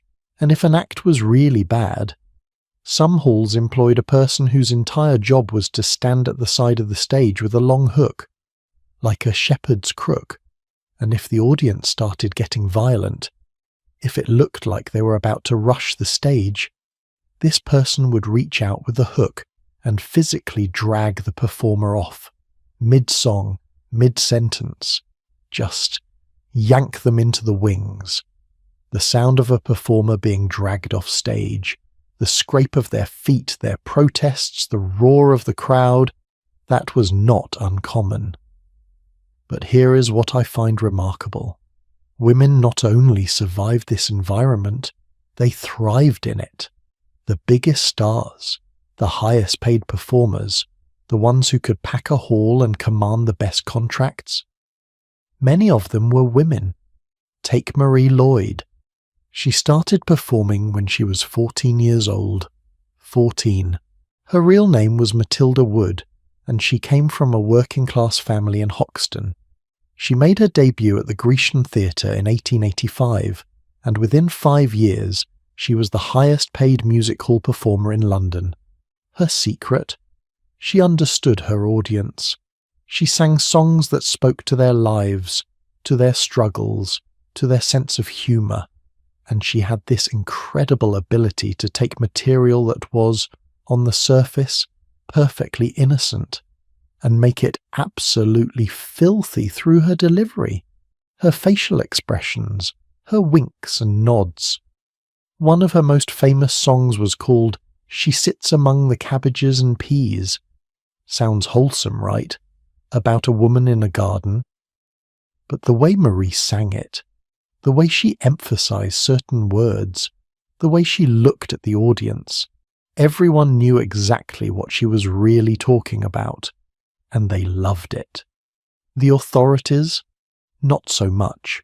Marie Lloyd was repeatedly investigated by censors who were convinced she was performing obscene material, but they could never prove it, because technically the lyrics were innocent. It was all in the performance, all in the sound of her voice, the tone, the implication. She was brilliant, absolutely brilliant, and she knew it. But being a female performer in the music halls was not just about talent. It was about survival in other ways too, because music halls were notorious for prostitution. The gallery sections, the upper levels, were where ladies of the night conducted business. Everyone knew it. The management knew it. The police knew it. It was semi-tolerated because it brought in customers. And female performers? They were constantly navigating the assumption that they were also available for purchase. The line between performer and prostitute was, in many people's minds, very thin or non-existent. One performer, Jenny Hill, gave an interview late in her life where she talked about this. She said, "When I first started, men would approach me after shows. They would assume, because I was on stage, because I wore nice dresses, because I smiled and sang, that I was for sale. I had to make it very clear, very forcefully that I was not. But some women, some performers, they did supplement their income that way. I do not judge them. The pay for new performers was terrible. Sometimes you did what you had to do. The pay for new performers was terrible. That is an important point. Because we think of music hall stars and we imagine wealth, fame. Marie Lloyd eventually made enormous amounts of money. But most performers? They made barely enough to survive, especially women. Because even in entertainment, women were paid less than men for the same work, and the hours were brutal. A performer might do 3 or 4 shows a night at different venues. You would finish your act at one hall, then rush across town to perform at another hall, then another. The sounds of women running through the streets late at night, still in their stage makeup and costumes, trying to make their next performance. That was common. One performer described it as like being a piece of goods. We were just moved from place to place, expected to perform on demand, with no consideration for how exhausted we were. But despite all of this, despite the roughness and the danger and the exploitation, the music halls also offered something revolutionary. They offered women a public voice, a platform, the ability to speak directly to thousands of people, to make them laugh, to make them think, to make them feel. The poet T.S. Eliot wrote about Marie Lloyd after her death. He said, "She succeeded in giving expression to the life of the music hall audience, in raising it to a kind of art. It was this capacity for expressing the soul of the people that made her unique." Expressing the soul of the people. That is what the best music hall performers did, and many of them were women, working-class women, women who understood the audience because they came from the same world. They had lived the same struggles. There was a song that Jenny Hill used to sing. It was called "The Boy I Love Is Up in the Gallery." It is about a working-class girl who has a sweetheart sitting in the cheap seats. The expensive seats are full of wealthy men, but she does not care about them. She only cares about her boy up in the gallery, and when she sang it, women in the audience would weep, because they recognized themselves. They recognized their own romances, their own lives. Someone was telling their story, singing their truth, and that was powerful. But music halls were not the only nighttime entertainment. There were also the pleasure gardens, places like Cremon Gardens in Chelsea, which we mentioned earlier. These were outdoor venues, open in the evening and late into the night, with orchestras playing, dance platforms, fireworks, food and drink. The sound of a pleasure garden on a summer night was magical, actually. Live music floating through the air, the crunch of gravel paths under feet, the rustle of dresses, laughter, the pop of champagne corks, the boom of fireworks echoing across the Thames. But again, pleasure gardens had a reputation, particularly Cremon. It was known as a place where respectable women did not go, because prostitutes worked there, because the atmosphere was, let us say, permissive, but working-class women did go. Because why should wealthy men be the only ones who got to enjoy music and dancing and fireworks? Why should they be locked out of pleasure just because respectable society said so? So they went, and they danced. The pleasure gardens had these huge sprung dance floors, built specifically for dancing, and on busy nights there might be 3 brass bands playing in rotation so the music never stopped. The sound of hundreds of people dancing, the stomp of feet on wooden platforms, the swish of skirts, the breathless laughter. That was freedom. That was joy. That was being alive. One woman who worked as a seamstress wrote in her diary about going to Bellevue Pleasure Gardens in Manchester. She saved her money for weeks, made herself a new dress, and went on a Saturday night. She wrote, "I danced until my feet ached. I danced until I could barely breathe, and I did not care. For those few hours I was not a seamstress. I was not poor. I was not tired. I was just happy. Just alive. And the music, oh, the music was the most beautiful sound I've ever heard. The most beautiful sound I've ever heard." That is what music meant to women who had so little beauty in their lives. But let us be honest about something else. Entertainment venues, music halls, pleasure gardens, dance halls, they were also dangerous. Women going to these places alone or in groups were vulnerable to harassment, to assault, to violence. There are countless accounts of women being groped in crowded music halls, of drinks being drugged, of women disappearing from pleasure gardens and being found days later, assaulted or dead. So the sounds of entertainment were always mixed with the sounds of danger, with warnings whispered between women. Stay with the group. Watch your drink. Avoid that section of the garden after dark. Do not accept invitations from strangers. Women could not simply enjoy themselves. They had to be vigilant, always vigilant, even in spaces that were supposed to be fun. And then there were the organ grinders. We talked about them briefly before, but they deserve more attention. Because by the 1860s there were over 1,000 organ grinders in London, and many of them, you might not know this, were accompanied by women. The organ grinder would play, and his wife or daughter or female assistant would sing, or dance, or pass round a hat for coins. The sound of a barrel organ playing in the street, with a woman's voice singing along, that was the soundtrack of Victorian evenings. But again, respectability was complicated, because organ grinders were often foreigners, Italian, Eastern European, and there was xenophobia. There were complaints, letters to newspapers saying that organ grinders were too loud, too foreign, too other, and the women with them, they were viewed with suspicion. Were they really wives and daughters, or were they something else? The assumption was often the worst possible interpretation. But those women were working. They were earning money. They were contributing to their family's survival, and their voices, singing popular songs, folk songs, opera arias in the streets. They added beauty to the harsh urban landscape, whether respectable society wanted to admit it or not. So when you think about the sounds of Victorian entertainment at night, think about all these layers, the joy and the danger, the fame and the exploitation, the beauty and the brutality, all of it existing at once, all of it part of the same soundscape.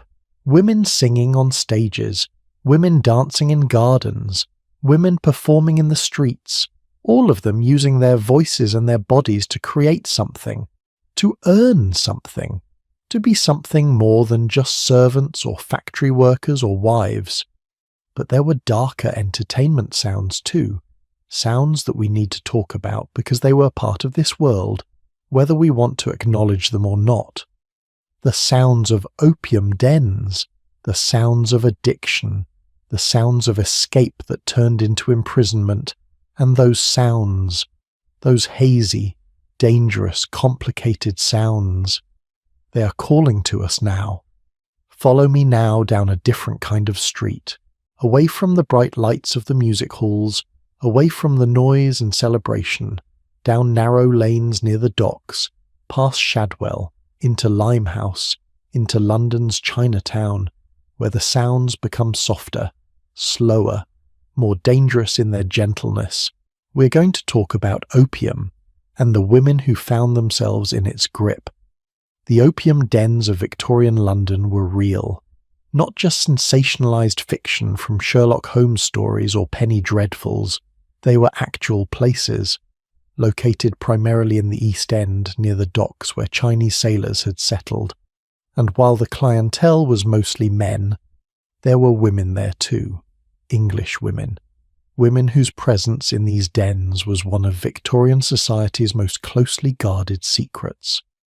Let me take you inside one, based on an account published in the Illustrated London News in 1890.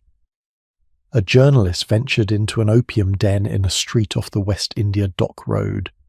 He described entering through a narrow doorway, down a dark hallway that smelled of incense and something sweet he could not identify, into a room that was dimly lit by a single oil lamp. The sound that struck him first was silence, or near silence. After the constant roar of London streets, the quietness was almost shocking. Just a soft rustle of fabric as people shifted on their mats, the gentle bubbling of opium being heated over a lamp, slow, deep breathing, occasionally a sigh, a murmur, but mostly just quiet. And in that quiet room he saw women, English women, lying on wooden platforms, smoking opium pipes, their eyes half closed, their bodies completely still, lost in whatever world the drug had taken them to. He wrote, "I confess I was shocked. I had expected to find only Chinese men and perhaps sailors of various nations. But there were women there, respectable-looking women, or women who had once been respectable. And the proprietor told me quite matter-of-factly that they came regularly, that they were his best customers. Now, before we go any further, I need to be clear about something. Opium was legal in Victorian England, completely legal. You could buy it at any chemist shop. It was sold as laudanum, opium dissolved in alcohol, and it was prescribed for everything: headaches, menstrual cramps, crying babies, insomnia, anxiety, depression. So opium use itself was not scandalous. What was scandalous was where these women were using it: in dens, in Chinatown, lying on mats next to Chinese men, crossing racial and social boundaries that Victorian society absolutely forbade. The sound of an opium den was the sound of escape, of forgetting, of surrendering to something that, for a few hours, took away all the pain and fear and exhaustion that defined these women's lives. One of the most heartbreaking accounts I found was from the same article in the Illustrated London News. The journalist spoke to a young woman in the den. She was described as decidedly pleasing in appearance, despite a wandering, nervous look in her eyes and the dry yellow appearance of her skin. She told him her story. She was married to the Chinese keeper of the den. At first, she had been horrified by opium, refused to touch it, but her husband bullied and cajoled her into trying it, and of course she became addicted almost immediately. She realized what it was doing to her, the physical harm, the moral harm as she saw it. So she left, went into the countryside where she could not possibly get any opium, and she suffered through 3 weeks of withdrawal, 3 weeks of what she described as the most intense suffering imaginable: shaking, sweating, vomiting, hallucinating, wanting to die. But she got through it, reached the stage where she no longer craved it, where she actually felt distaste for it. She thought she was cured, so she came back to London. And this is what she told the journalist with what he described as infinite pathos. It was like sending a reformed drunkard into a public house. The moment she was back in that environment, the mad desire for opium seized her again. She was right back where she started, smoking, addicted, unable to stop. Can you hear the despair in that? The hopelessness? She knew she was destroying herself. She knew, but she could not stop. The sounds she would have made, the sounds all these women made, were the sounds of slow self-destruction. The ragged breathing, the coughs from lungs damaged by smoke, the occasional murmur of a dream or hallucination, and sometimes the sound of crying. Quiet, helpless, crying from women who knew they were trapped but could not find a way out. But here is what I want you to understand.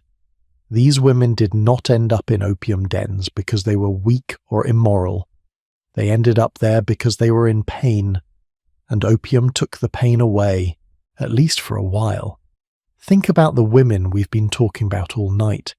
The servant who worked 17 hours a day, the factory worker breathing poisonous fumes, the seamstress going blind from close work by candlelight, the prostitute who sold her body to feed her children, the mother who had lost baby after baby to disease and poverty. These women were in constant grinding pain, physical pain, emotional pain, pain that had no relief, no end, no hope of improvement, and then someone offers you a pipe, tells you it will take the pain away, make you forget, make you feel peaceful, maybe even happy, for just a few hours. What would you do?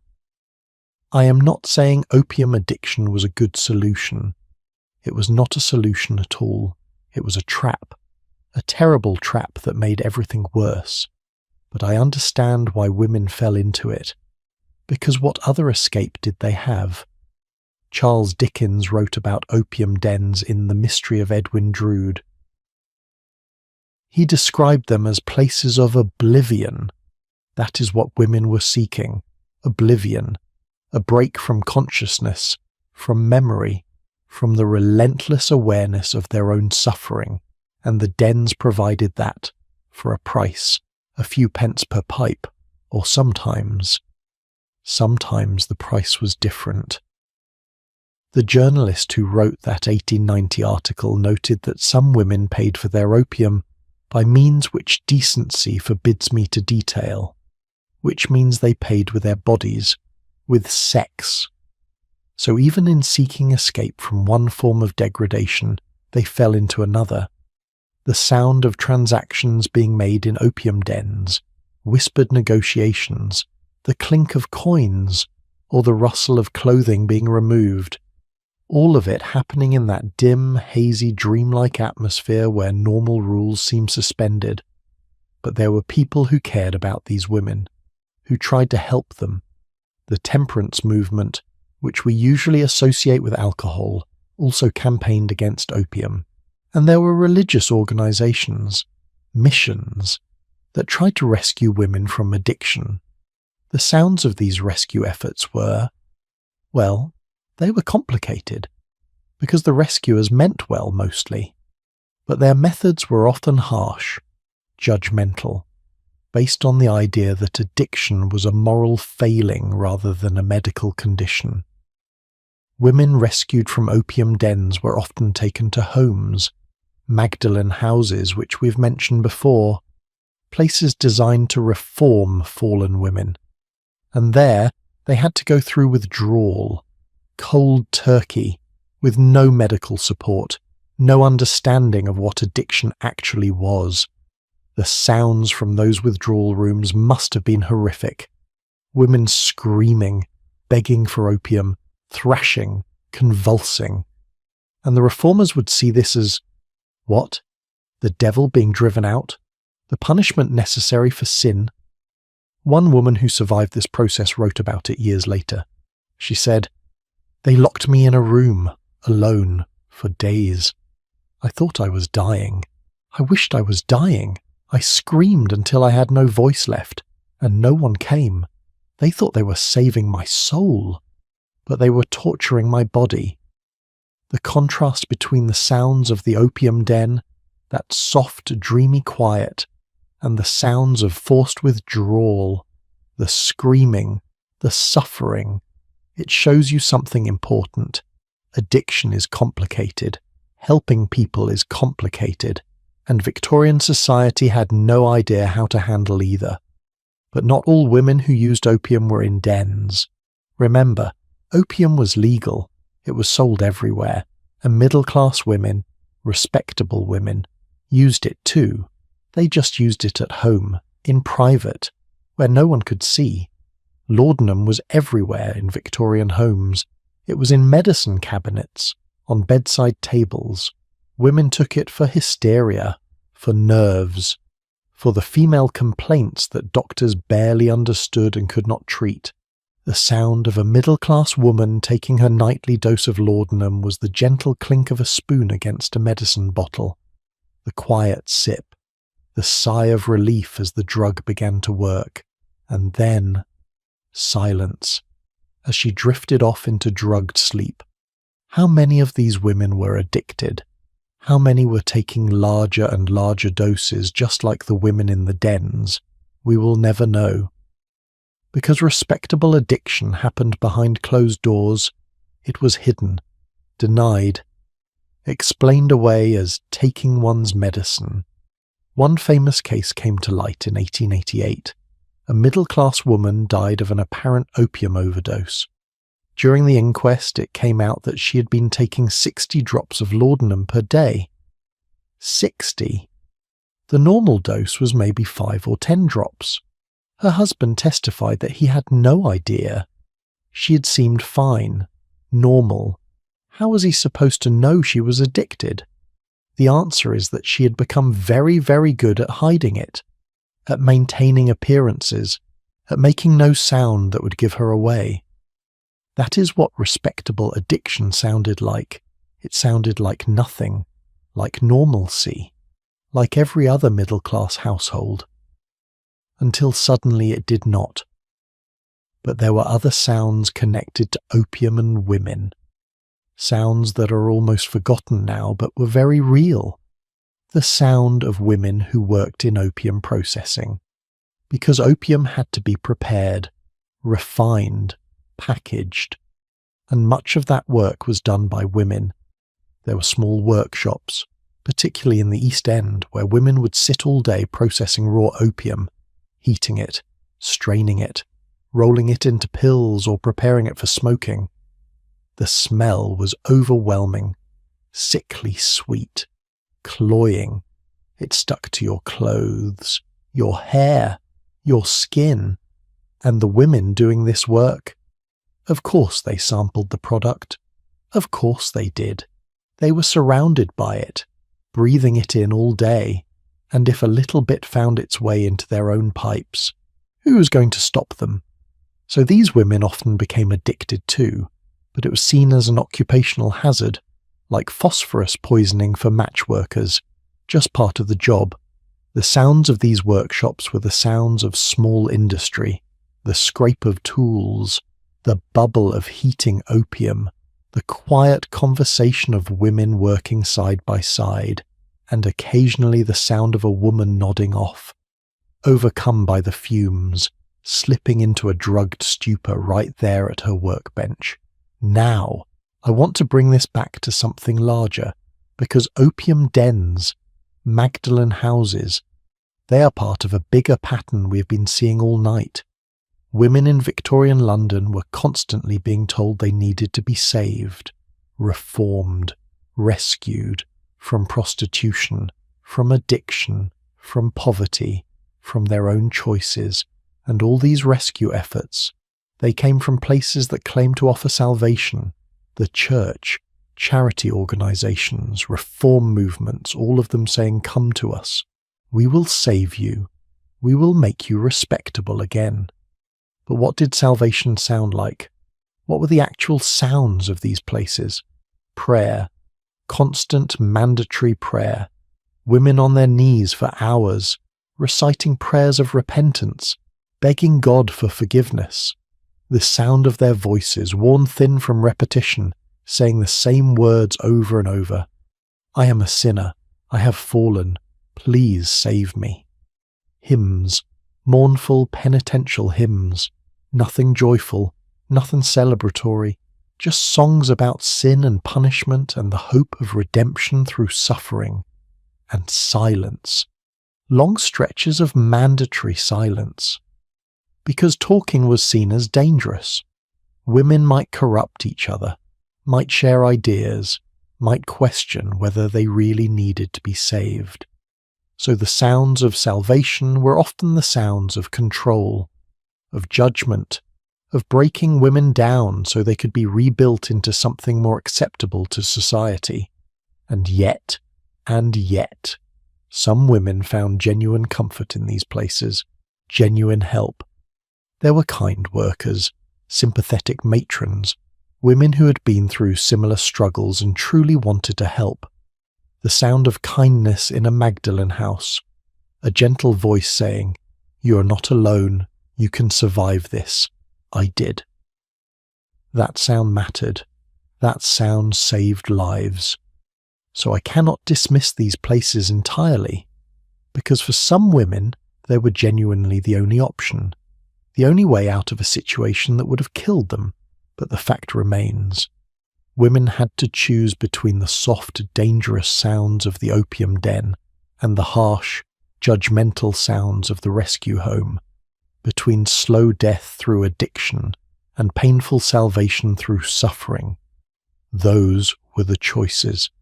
Neither one was good, neither one was fair, but those were the options that Victorian society offered to women in pain. And here is the thing. Women today still face versions of these same choices, still navigate between different kinds of harm, still have to decide which suffering is more bearable. We like to think we have progressed, and in some ways we have, but in other ways, the essential dynamic has not changed as much as we would like to believe. The sounds of women seeking escape, the sounds of women being judged for that escape, the sounds of women trying to survive in a world that offers them no good options. Those sounds are still with us, but we need to move on now, because there are other sounds waiting, sounds that came not from outside these women, but from inside, from their own bodies, the sounds of illness, of pain, of physical breakdown from lives lived at the absolute edge of endurance. And those sounds, those deeply personal sounds of suffering, they need to be heard too. There is a sound that every woman recognizes, a sound that transcends time and class and circumstance. The sound of your own body telling you something is wrong, a cough that will not stop, a pain that grows sharper each day, breathing that becomes harder, hands that shake, vision that blurs, the sound of your heart beating irregularly in the darkness, the sound of blood in your ears when you stand up too quickly and the world spins. Victorian women heard these sounds constantly, because their bodies were breaking down, worn out by work, by poverty, by childbirth, by disease, by the simple, relentless grinding of survival. And at night, when everything else was quiet, those sounds became impossible to ignore. Let me tell you about a condition that Victorian doctors called pain to the side. It was reported constantly by seamstresses, by factory workers, by any woman who spent long hours in the same position, doing repetitive work. The Children's Employment Commission documented it in their 1841 report. Women described it as a sharp, stabbing pain in their ribs. On the right side, usually. It hurt to breathe deeply, hurt to move, hurt to exist. What was it? We would probably diagnose it today as a combination of things. Muscle strain, rib stress fractures, pleurisy from working in cold, damp conditions, maybe early tuberculosis. The Victorians had no idea. They just knew it was common, expected. Part of what happened when you were a working woman. And what could you do about it? Nothing. You could not afford to stop working. You could not afford a doctor, so you just endured it. You breathed shallowly to minimize the pain. You pressed your hand against your side, and you kept sewing, kept working, until your body gave out completely. The sound of a woman trying to breathe quietly through pain, trying not to let anyone hear her gasping, trying not to let anyone know how much she was hurting, because if they knew, she might lose her job. That sound echoed through tenements and workshops every single night. Or think about the coughing, the constant, terrible coughing that afflicted so many Victorian women. Tuberculosis was rampant, absolutely rampant. It was called consumption because it seemed to consume people from the inside. It was the leading cause of death in Victorian England, and it particularly affected young women, women in their teens and 20s, the prime working years. The sound of tuberculosis in the night was unmistakable, a deep, racking cough, the kind that shook your whole body, that brought up blood, that left you gasping and weak, and it was contagious. If one woman in a tenement room had it, soon her roommates would have it too, then their neighbours. It spread like fire through the crowded, unventilated spaces where poor people lived. But factory workers had their own specific cough. Match factory workers, who we talked about earlier, developed what was called phossy jaw from the phosphorus. But even before the jaw rotted away, they coughed, constantly, bringing up phosphorus-tinged sputum. Their breath rattled, wheezed. You could hear them breathing from across a room.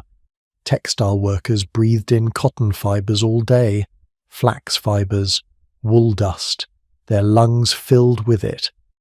They developed what we would now call chronic obstructive pulmonary disease. Their breathing became laboured, painful. In the quiet of night, you could hear them struggling for air, fighting for each breath. And what medical care did these women receive? Almost none. Doctors were expensive, impossibly expensive for working-class women. A single doctor's visit might cost £1. That was an entire day's wages for many women. So you only saw a doctor if you were literally dying, and sometimes not even then. There were charity hospitals, free clinics, but they were overwhelmed, understaffed, and they often treated patients with a mix of pity and contempt. One nurse who worked at a charity hospital in Whitechapel wrote in her diary, "The women come to us in such dreadful states, their bodies so damaged by work and childbirth and neglect, and all we can do is make them slightly more comfortable. We cannot actually heal them. The damage is too great." The damage is too great. That was the reality for so many Victorian women. Their bodies were damaged beyond repair, and they knew it. They could hear it in every laboured breath, feel it in every movement. But there were other sounds too, sounds that were specifically female, sounds related to menstruation, to gynecological problems, to the unique ways that women's bodies suffered. Victorian women did not have modern menstrual products. They used rags, strips of cloth that they could wash and reuse, and if you were working all day, standing for 12 hours, walking miles selling your wares, those rags were inadequate. Women bled through their clothes, bled down their legs, and the shame, the humiliation, was intense. But also, many Victorian women had what they called female complaints: irregular periods, heavy bleeding, prolapsed uteruses from too many childbirths too close together, infections, pain. And what did doctors prescribe? Laudanum, of course, opium for the pain, bed rest if you could afford it, which you could not, so you just suffered, quietly. Because talking about menstruation was deeply taboo. Even admitting you had gynecological problems was shameful. The sound of a woman crying silently in the night because her body hurts in ways she cannot even explain to anyone, cannot even name. That was common, so common. Childbirth left permanent damage. We talked earlier about women dying in childbirth, but even if you survived, childbirth often destroyed your body.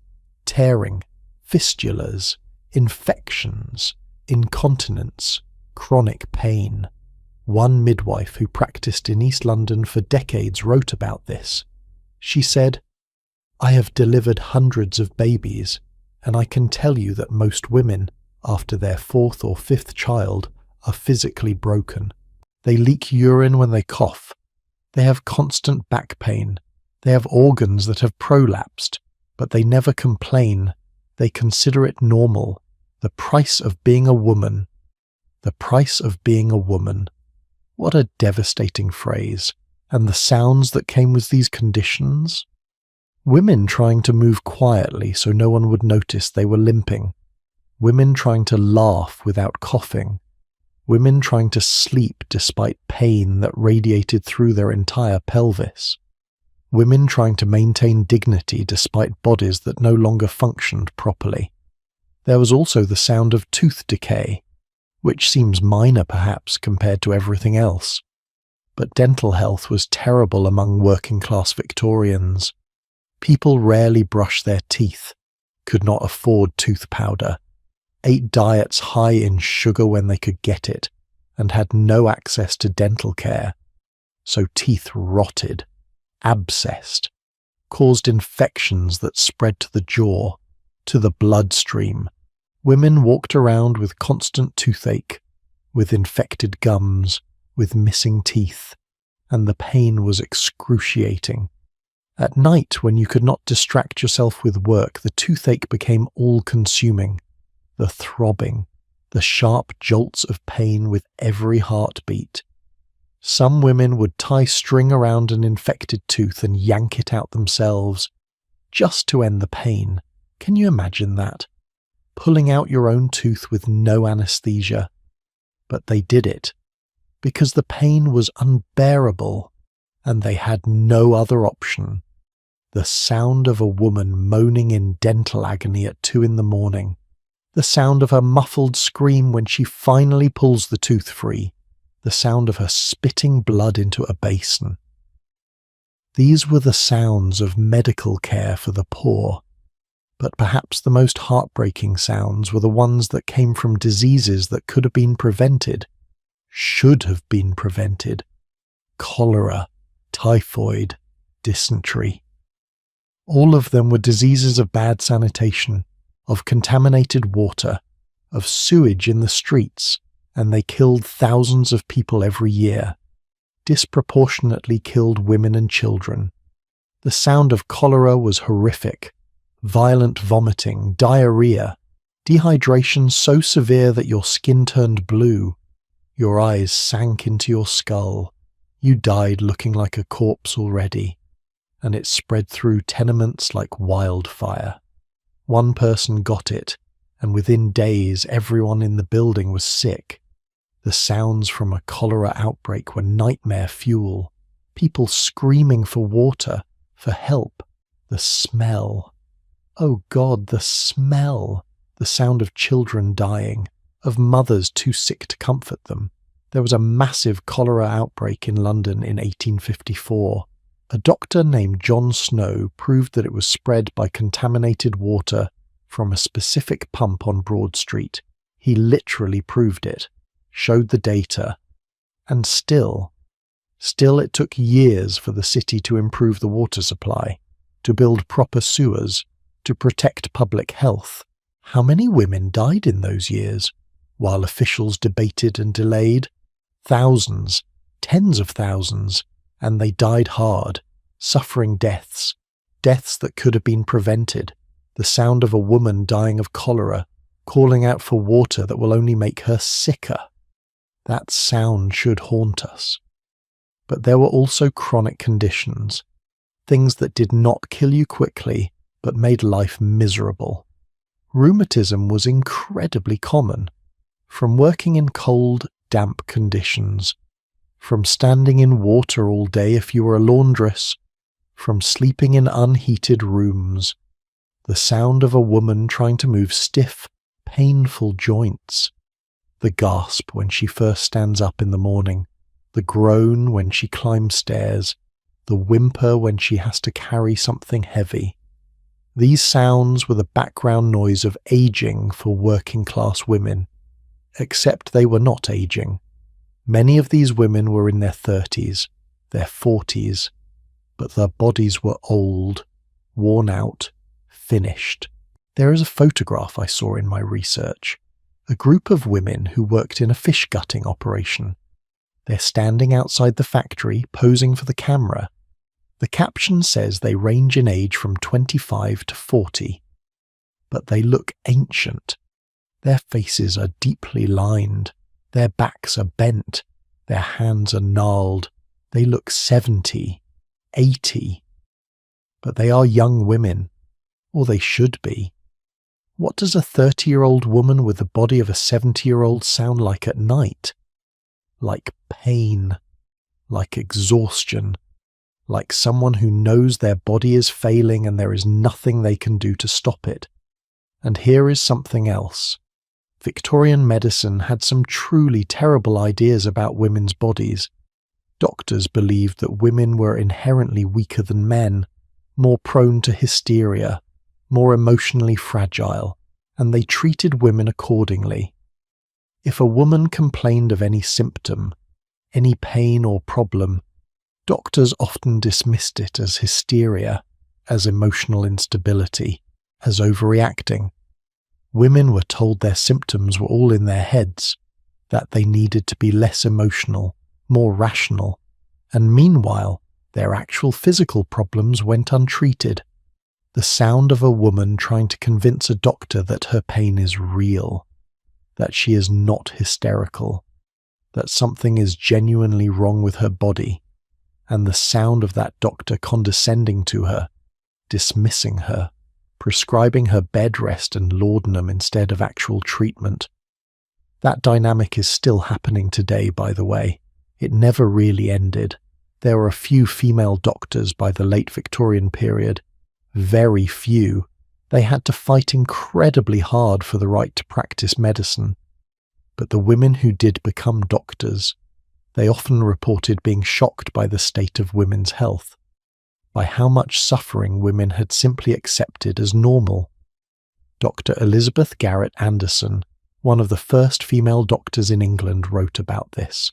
She said, "Women come to me with conditions they have suffered for years, decades, thinking it is simply their lot in life to hurt, to be uncomfortable, and when I tell them that their condition is treatable, that they do not have to suffer, they often do not believe me. They often do not believe me, because they had been told their entire lives that female suffering was natural, expected, part of God's plan, part of the curse of Eve. So they endured in silence, made quiet sounds of pain that no one heard, or if anyone heard, they ignored. But you know what? Despite all of this suffering, despite bodies that were breaking down, despite pain that never stopped, Victorian women kept going. They got up every morning, they went to work, they cared for their children, they survived. The human body is remarkably resilient, and women's bodies especially so, because women had to be resilient, had to keep functioning despite everything, because if they stopped, everyone who depended on them would suffer. So they pushed through. They ignored their symptoms until they absolutely could not anymore. They redefined normal to include levels of pain and dysfunction that should have been unacceptable. And at night, when they finally lay down, when they could finally stop moving, their bodies spoke, told them the truth, told them how damaged they were, how much they were suffering, how close they might be to breaking completely. Those nighttime sounds of the body, the coughing, the wheezing, the moaning, the restless tossing from pain, the sound of a heart beating too fast or too slow, the sound of joints creaking, of lungs struggling, of a body that has been used up. Those sounds were the price of survival in Victorian London, for women especially. Your body was your only tool, your only resource, and you used it until it broke, because you had no choice. But bodies were not the only things breaking, because all this physical suffering, it affected women's minds too, their spirits, their sense of who they were. And that brings us to another kind of sound, the sound of authority, of control, of the men who patrolled the nights and decided which women were safe and which were not. The sound of police boots on cobblestones, and what that sound meant depended entirely on who you were. The rhythm of boots on cobblestones, steady, measured, coming closer. Every woman on the Victorian London streets knew that sound, and every woman had a split second to decide, do I run? Do I hide? Do I stand still and hope for the best? Because that sound, the sound of a policeman on patrol, it could mean safety, or it could mean disaster, and which one it meant depended entirely on who you were. The Metropolitan Police Force was established in 1829. Before that, London had watchmen, old men mostly, who patrolled at night carrying lanterns and staffs. They were called Charlies, and they were, well, let us just say they were not particularly effective. They were mocked in popular culture, seen as bumbling, easily avoided.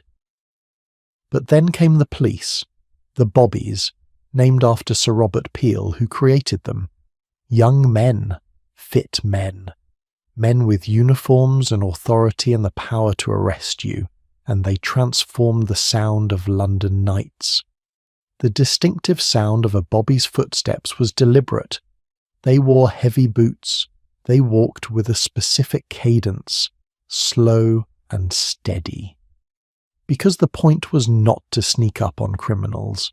The point was to be visible, audible, to let everyone know that the law was present. For a wealthy woman walking home from a dinner party with her husband, the sound of a policeman's boots was reassuring. It meant order, protection, civilization pushing back against the chaos of the night. But for the women we've been talking about, the street vendors, the prostitutes, the factory workers hurrying home late, that sound was something else entirely. Let me tell you about the Contagious Diseases Acts. These were laws passed in the 1860s. Officially, they were designed to control the spread of venereal diseases, specifically to protect soldiers and sailors from infection. Noble goal, right? Here is how they actually worked. In certain cities and towns, including several near London, police had the power to stop any woman they suspected of being a prostitute. Any woman, based on nothing more than their own judgment. And they could force her to undergo a medical examination, an intimate, invasive, humiliating examination. And if she was found to have a venereal disease, she could be locked up in a hospital for months. Now, think about what that means.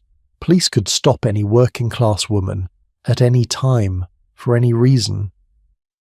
Because how did you prove you were not a prostitute? How did you prove your respectability? You could not. If a policeman decided you looked suspicious, if he thought you were out too late, dressed too nicely, talking to the wrong people, he could detain you, examine you, ruin your reputation, destroy your life. The sound of a policeman's whistle, calling for backup. The sound of his voice saying, "You there, stop, I need to ask you some questions." That sound struck terror into the hearts of working women, because even if you were innocent, even if you had done nothing wrong, being stopped by the police marked you, made you suspect, made employers fire you and landlords evict you. One woman, testifying before Parliament during the campaign to repeal these acts, described her experience. She was a domestic servant, walking home from her employer's house late at night because she'd been working. A policeman stopped her, demanded to know where she was going, did not believe her explanation, arrested her, forced her to undergo examination even though she was a virgin and had never been with any man. She said, "The examination was the most degrading, humiliating experience of my life. I felt violated, destroyed, and when I tried to return to my position, my employer had heard about the arrest. She dismissed me, said she could not employ a woman of questionable character. I had done nothing wrong. Nothing. But my life was ruined. Her life was ruined. Because a policeman heard her footsteps at the wrong time of night and decided she must be guilty of something. This is what I mean when I say the sound of police boots meant different things to different women. Protection for some, persecution for others, and during the Jack the Ripper murders in 1888. The sound of police presence in Whitechapel increased dramatically. Police flooded the area, patrolling, investigating, protecting women, theoretically. But the women who actually lived and worked in Whitechapel, the prostitutes who were the Ripper's targets, they did not feel protected. They felt harassed, because the police used the murders as an excuse to crack down on prostitution, to arrest women, to close lodging houses, to make life even harder for women who were already in desperate circumstances. One woman interviewed during the Ripper investigation said, "The Ripper is terrifying, yes, but he might kill me once. The police, they make my life hell every single day. They arrest me. They move me along. They make it impossible for me to earn money to live. I do not know which is worse. I do not know which is worse, the serial killer or the police." Think about that for a moment. Think about what has to happen in a society for that to be a real question. But police did not just patrol, they also responded to calls. And what were the most common calls from working-class neighbourhoods? Domestic violence, women crying murder as their husbands or partners beat them. We mentioned this earlier, but let me dive deeper. Because the sound of domestic violence was part of the nighttime soundscape of Victorian London, especially on Saturday nights when men got paid and went to the pubs and came home drunk. The sound of crashing furniture, breaking glass, a woman screaming, children crying, neighbours could hear it through the thin walls, and sometimes they would call for the police. But when the police arrived, what did they do? More often than not, nothing. Because a man had the legal right to correct his wife, to discipline her, to use physical force to control her behaviour. It was not really considered a crime unless he killed her, and even then, he might argue it was an accident, that he did not mean to hit her quite that hard. So the police would arrive, listen to the man's explanation, maybe tell him to calm down, and leave. While the woman stood there, bruised and bleeding with no protection, no recourse, no safety, the sound of police boots walking away, leaving a woman in danger, that was common, tragically common. There was a court record from 1872. A woman brought charges against her husband for assault. She had a broken arm, bruises all over her body, black eyes. The judge asked the husband if he had done this. The husband said yes, he had. He said she had been nagging him, and he lost his temper.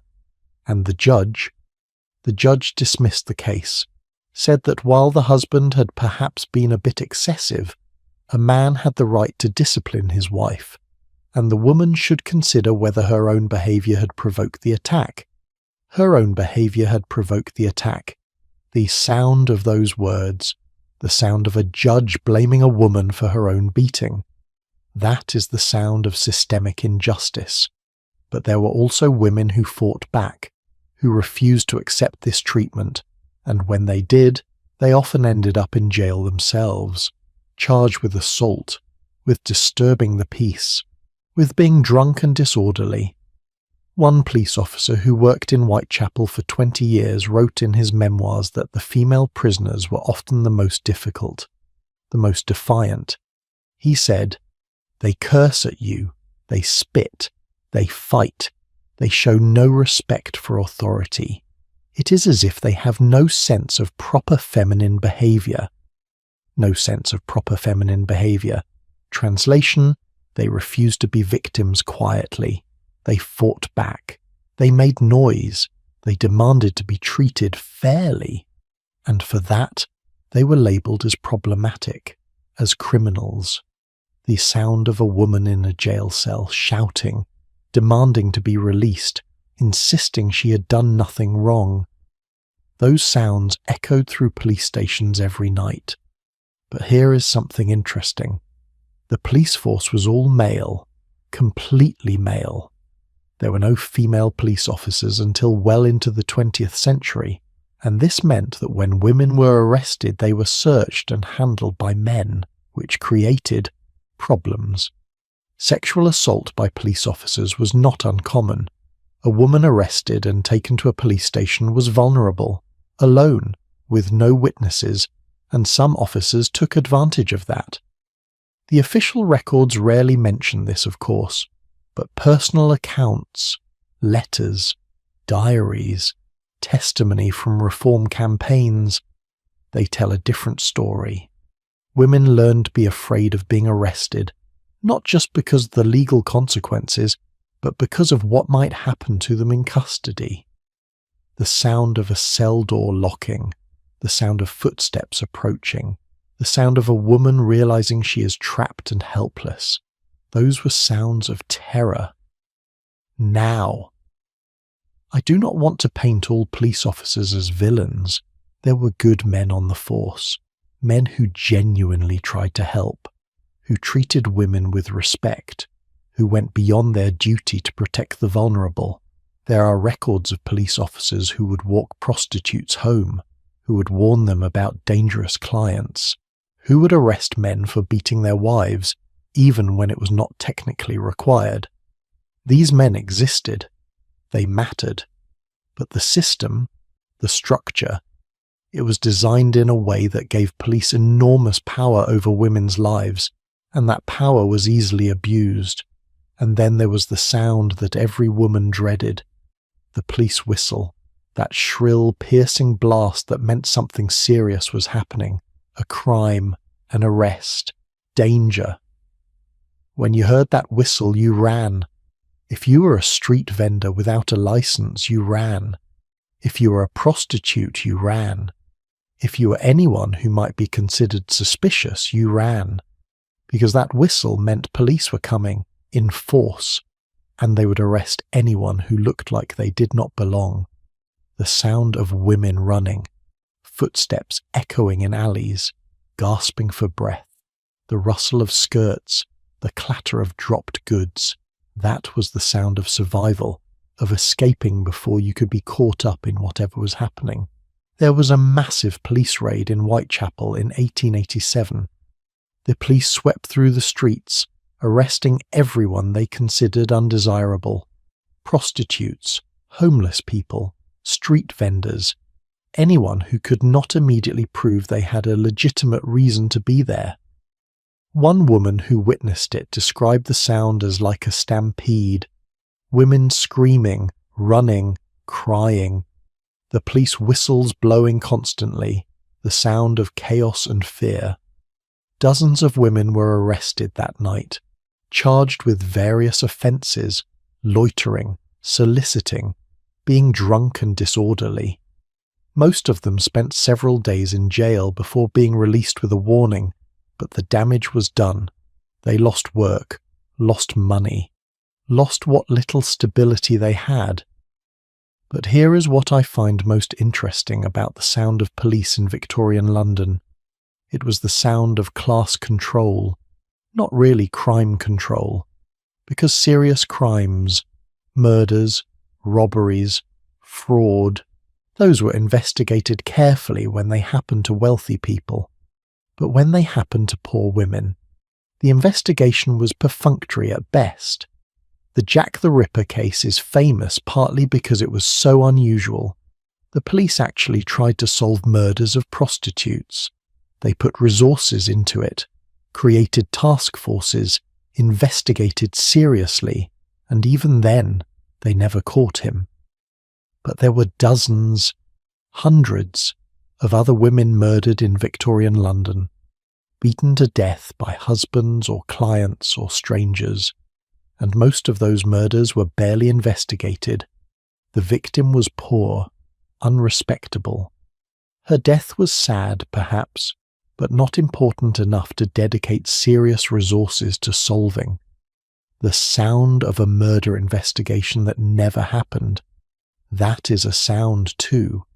The sound of silence, of indifference, of a woman's life being deemed not valuable enough to matter.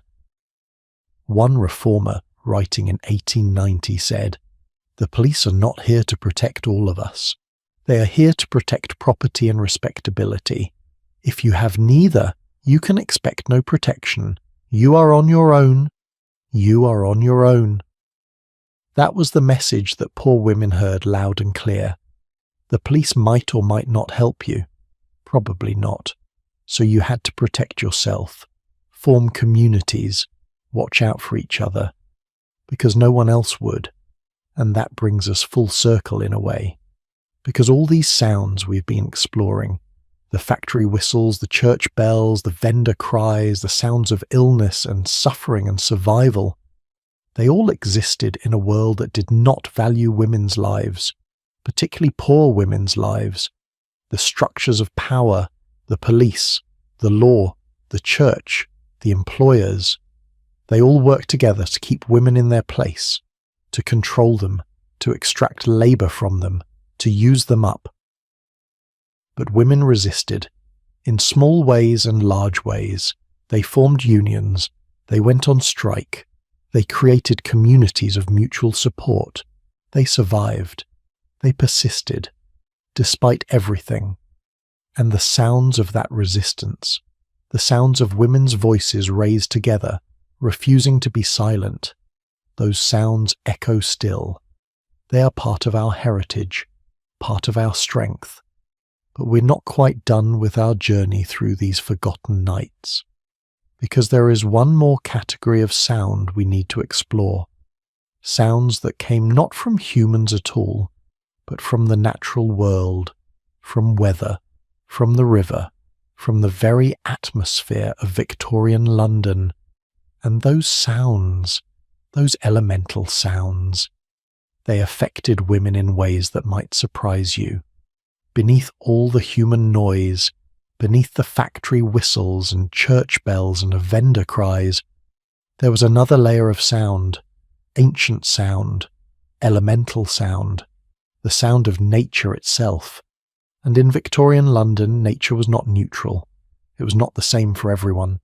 The way you experienced rain, fog, wind, cold, it depended entirely on whether you had shelter, whether you had warmth, whether you had any protection at all. Let me start with the most iconic sound of Victorian London, the sound that every writer mentions, every artist depicts, the sound of fog. Now you might be thinking, fog does not make sound, and you would be right. Fog itself is silent, but the fog changed every other sound, muffled them, distorted them, made familiar streets alien and dangerous, and the fog brought its own accompanying sounds that became inseparable from it. The fog horns on the Thames, deep, mournful blasts warning ships. You could hear them all across London when the fog was thick, and it was thick often. This was not normal fog. This was what they called a pea super, a combination of natural fog and coal smoke that created a thick yellow-brown haze that was sometimes so dense you could not see your hand in front of your face. The great smog they called the really bad ones. There were several. The worst ones killed thousands of people, literally killed them. The combination of cold air, coal smoke and fog created toxic air that filled people's lungs and suffocated them. And who died in these smogs? Disproportionately, it was the poor, the elderly, the already sick, the people who lived in the most polluted areas, the people who had to go out in it because they had to work. They could not afford to stay home and wait for clear air. For a wealthy woman, fog was an inconvenience. Maybe she stayed home that day. Maybe she took her carriage with its closed windows. Maybe she wore a veil to protect her face. Maybe she found it romantic, mysterious. There is actually Victorian literature that describes fog as beautiful, atmospheric, gothic. But for a woman walking 3 miles to work at 5 in the morning, fog was terrifying. You couldn't see where you were going. You had to feel your way along walls, and you were vulnerable. Anyone could be in that fog with you, following you, and you would not know until they were right on top of you. The sound of footsteps in fog, coming from somewhere, you cannot tell where, cannot tell if they are getting closer or moving away, cannot tell if they are behind you or ahead of you or right beside you. That sound, that uncertainty, it was the stuff of nightmares, and women who sold goods on the streets. Fog was a disaster, because customers could not find you, could not see your goods, could not navigate to the markets, so you made no money. But you still had to pay rent, still had to eat, so you stood there anyway, in the toxic air, breathing in poison, calling out your wares into the muffled yellow darkness, hoping someone would stumble upon you. One flower girl described a foggy day to Henry Mayhew. She said, "On fog days, I sometimes stand for 12 hours and sell nothing. Nothing, but I cannot go home. Because what if someone does come? What if I miss the one customer who might appear? So I stand, and I breathe that foul air, and my throat burns, and my eyes water, and I can feel the fog settling into my lungs. I know it is killing me, but what choice do I have? What choice do I have?" That question again, always that question. But let me tell you about another sound, the sound of rain. Beautiful rain, cleansing rain. Except in Victorian London, rain was not cleansing. Rain meant mud, thick, deep, horse manure-filled mud that turned the streets into impassable rivers of filth. The sound of rain on cobblestones, the splash and splatter as carriages rolled through puddles, the squelch of boots in mud, the drip from inadequate roofs, the constant relentless patter that meant your clothes would be soaked, your shoes would be ruined, you would be cold and wet for your entire shift. For wealthy women, rain meant staying indoors, or taking a covered carriage, or having servants hold umbrellas for you. For poor women, rain meant suffering, because you had to work regardless. You had to walk regardless, and you got soaked, down to the skin, and there was no way to dry your clothes, no central heating in your tenement room, just a small fire if you could afford coal, which you probably could not, so you went to work wet, and you stayed wet all day, and you came home wet, and you slept in damp clothes, and you woke up the next morning and did it again. The sound of a woman coughing, shivering, her teeth chattering. That was the sound of rain for working women. There is a heartbreaking account from a laundress in 1883. She worked in a basement laundry, standing in water most of the day, washing clothes in cold water. Her feet were never dry, never warm. She developed terrible rheumatism. Her joints swelled. Every movement was painful. She said, "Rain outside, rain inside, makes no difference to me. I am always wet, always cold. My feet are white and wrinkled like a dead person's. I cannot feel my toes anymore, but I must keep working. Because if I stop, we starve."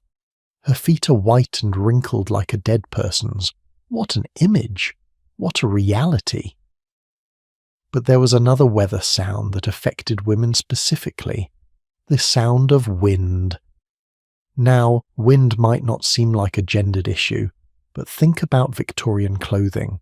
Women wore long skirts, multiple layers of petticoats, heavy fabric, and wind. Wind turned all of that into a hazard. Strong wind could lift your skirts, expose your legs, your undergarments, and in Victorian society that was scandalous, deeply shameful, even if it was completely accidental, even if you had no control over it. You would be judged, stared at, maybe even harassed or assaulted because men would see it as provocative. So women in wind had to use one hand constantly to hold down their skirts, which meant if you were carrying something, which working women always were, you could only use one hand. You were half as efficient, half as capable, because you had to maintain modesty.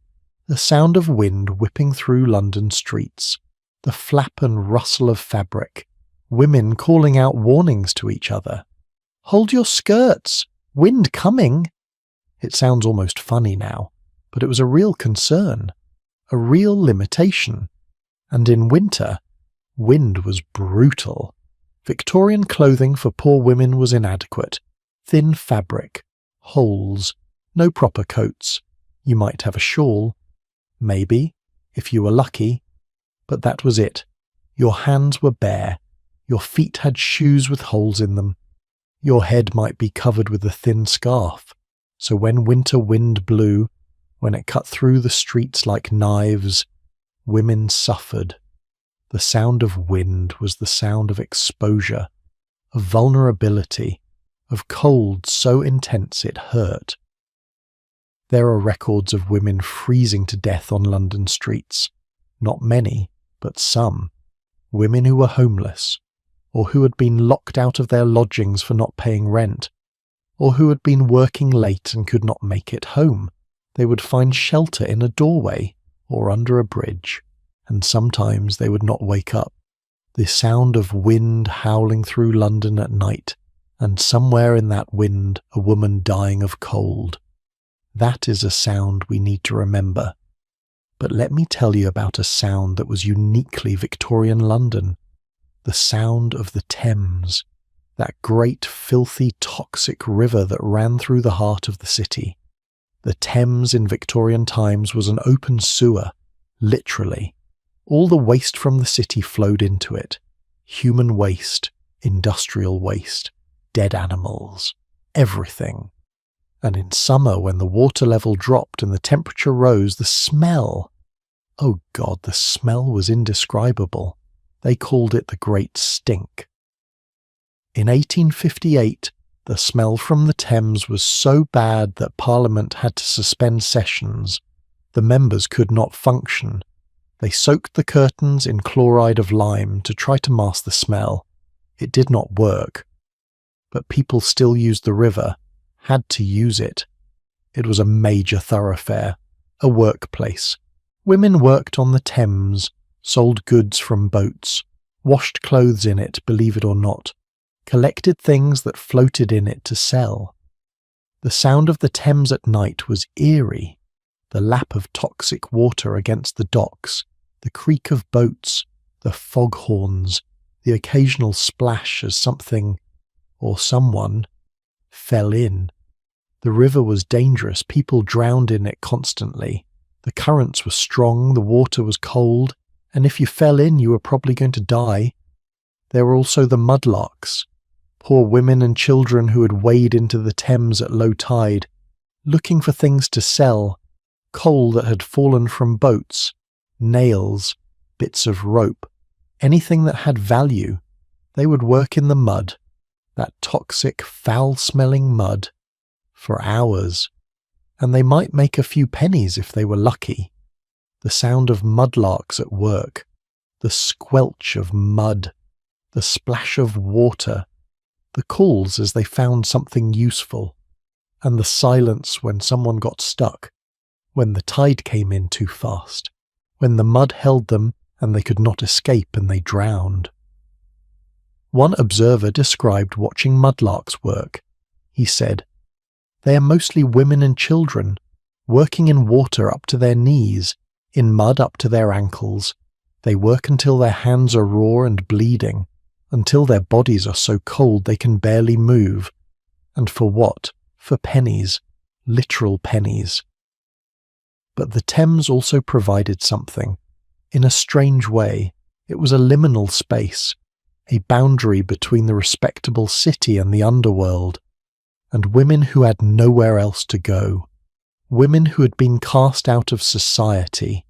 They gathered by the river.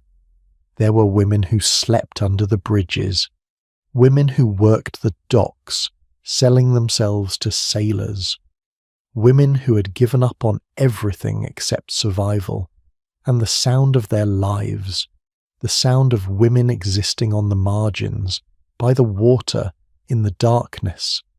That was part of London's night symphony too. But let me shift to something slightly less grim, because nature in Victorian London was not all toxic and dangerous. There were still moments of beauty, moments when nature reminded people that there was something beyond the human suffering. The sound of birds at dawn. Even in the industrial heart of London there were birds, sparrows mostly, starlings, pigeons, and in the very early morning, before the factories started, before the street vendors began calling, you could hear them singing, chirping, living their bird lives completely unconcerned with human drama. For women who rose before dawn to start work, bird song was, what? A reminder of something beyond their immediate suffering, a moment of beauty in lives that had so little beauty. I found several accounts of women mentioning this, how they would hear the birds as they walked to work in the darkness, and how, just for a moment, they would feel something other than exhaustion. One servant wrote in her diary, "This morning I heard a thrush singing in the garden as I cleaned the grate. Just a few notes, but it made me remember my childhood in the countryside, before I came to London, before all of this. For just a moment I was not a servant. I was a girl who loved bird song, and then the moment passed, and I was just a servant again, but I was grateful for that moment, so grateful. Just a moment." That is all nature could offer these women, a brief moment of connection to something larger, something that did not care about class or money or respectability. There was also the sound of church clocks striking the hours. We talked about church bells earlier, but the clocks, the actual timekeeping clocks on church towers, they had a different quality, more mechanical, more precise, marking time in a way that was both comforting and oppressive. Comforting because it gave structure to the chaos. You always knew what time it was if you could hear the clocks. Oppressive because they reminded you constantly that time was passing, that you were getting older, that your life was slipping away in these difficult circumstances. The sound of Big Ben was the most famous, of course. That great clock at Westminster. Its chimes could be heard for miles. And there is something about the sound of Big Ben that is uniquely British, uniquely London. It has appeared in so many poems and songs and novels, this sound that marked time for everyone, rich and poor alike. But the thing about Big Ben, about all the public clocks, is that they mark the same time for everyone. But time did not feel the same. An hour for a wealthy woman at leisure was completely different from an hour for a factory worker. Same 60 minutes, completely different experience. The sound of the clock striking midnight. For some women, it meant the end of a pleasant evening, time for bed. For others, it meant they were only halfway through their shift, or it meant they were walking home through dangerous streets, or it meant their baby was crying again, and they had not slept in days. Same sound, different meanings. Again and again we see this pattern. The night speaks differently depending on who is listening, and so we have come almost to the end of our journey. We've walked through these forgotten nights, listened to the sounds that Victorian women heard, the sounds that shaped their lives, the sounds that were, in so many cases, the sounds of suffering and survival. But there is one more thing we need to do, one more set of sounds we need to acknowledge, the sounds that came as night turned to day, the sounds of transition, the sounds of women beginning another day, another cycle, another round of endurance. And those sounds, those dawn sounds, they are where we will conclude this story. There comes a moment every night when the darkness begins to change, not suddenly, not dramatically, just a subtle shift. The black becomes deep blue, then lighter blue, then grey, and the sounds of night begin to give way to the sounds of morning. For Victorian women, this transition was everything, because dawn meant survival. It meant you had made it through another night, another shift, another round of danger and exhaustion and pain. You were still here, still breathing, still fighting. The first sound of dawn in Victorian London was not light, it was sound.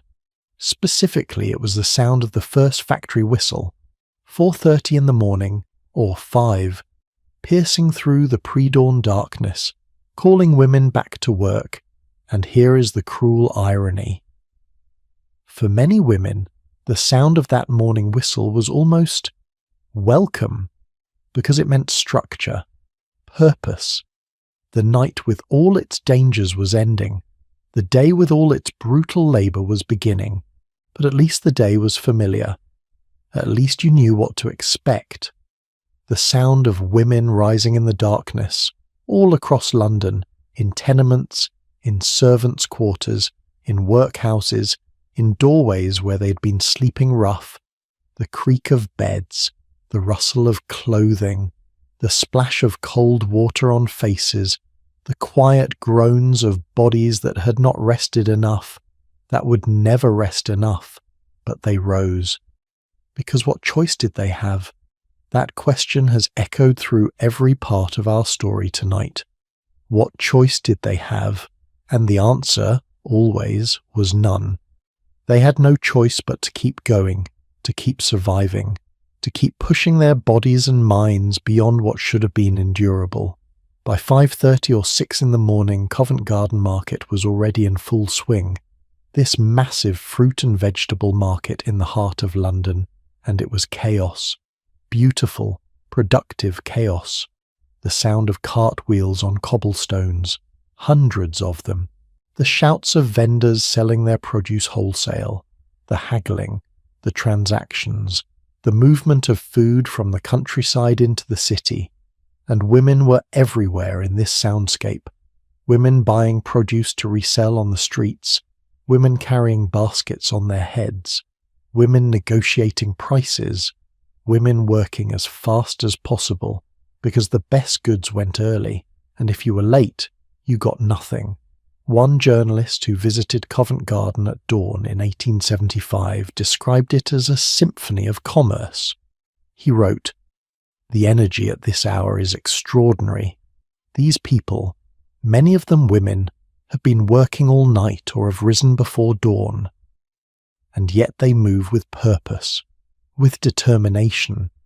There is something almost beautiful about it, this refusal to surrender to exhaustion. This refusal to surrender to exhaustion. That is what Victorian working women were. They were refusal, incarnate, embodied, every single day. But the dawn also brought softer sounds. Remember those birds we talked about? At dawn they were at their loudest, their most insistent. Sparrows and starlings and thrushes and blackbirds, all of them singing, competing for territory, for mates, for survival in their own way, and for just a few minutes, before the city fully woke up, before the traffic became overwhelming and the factories were at full volume. You could hear them, really hear them.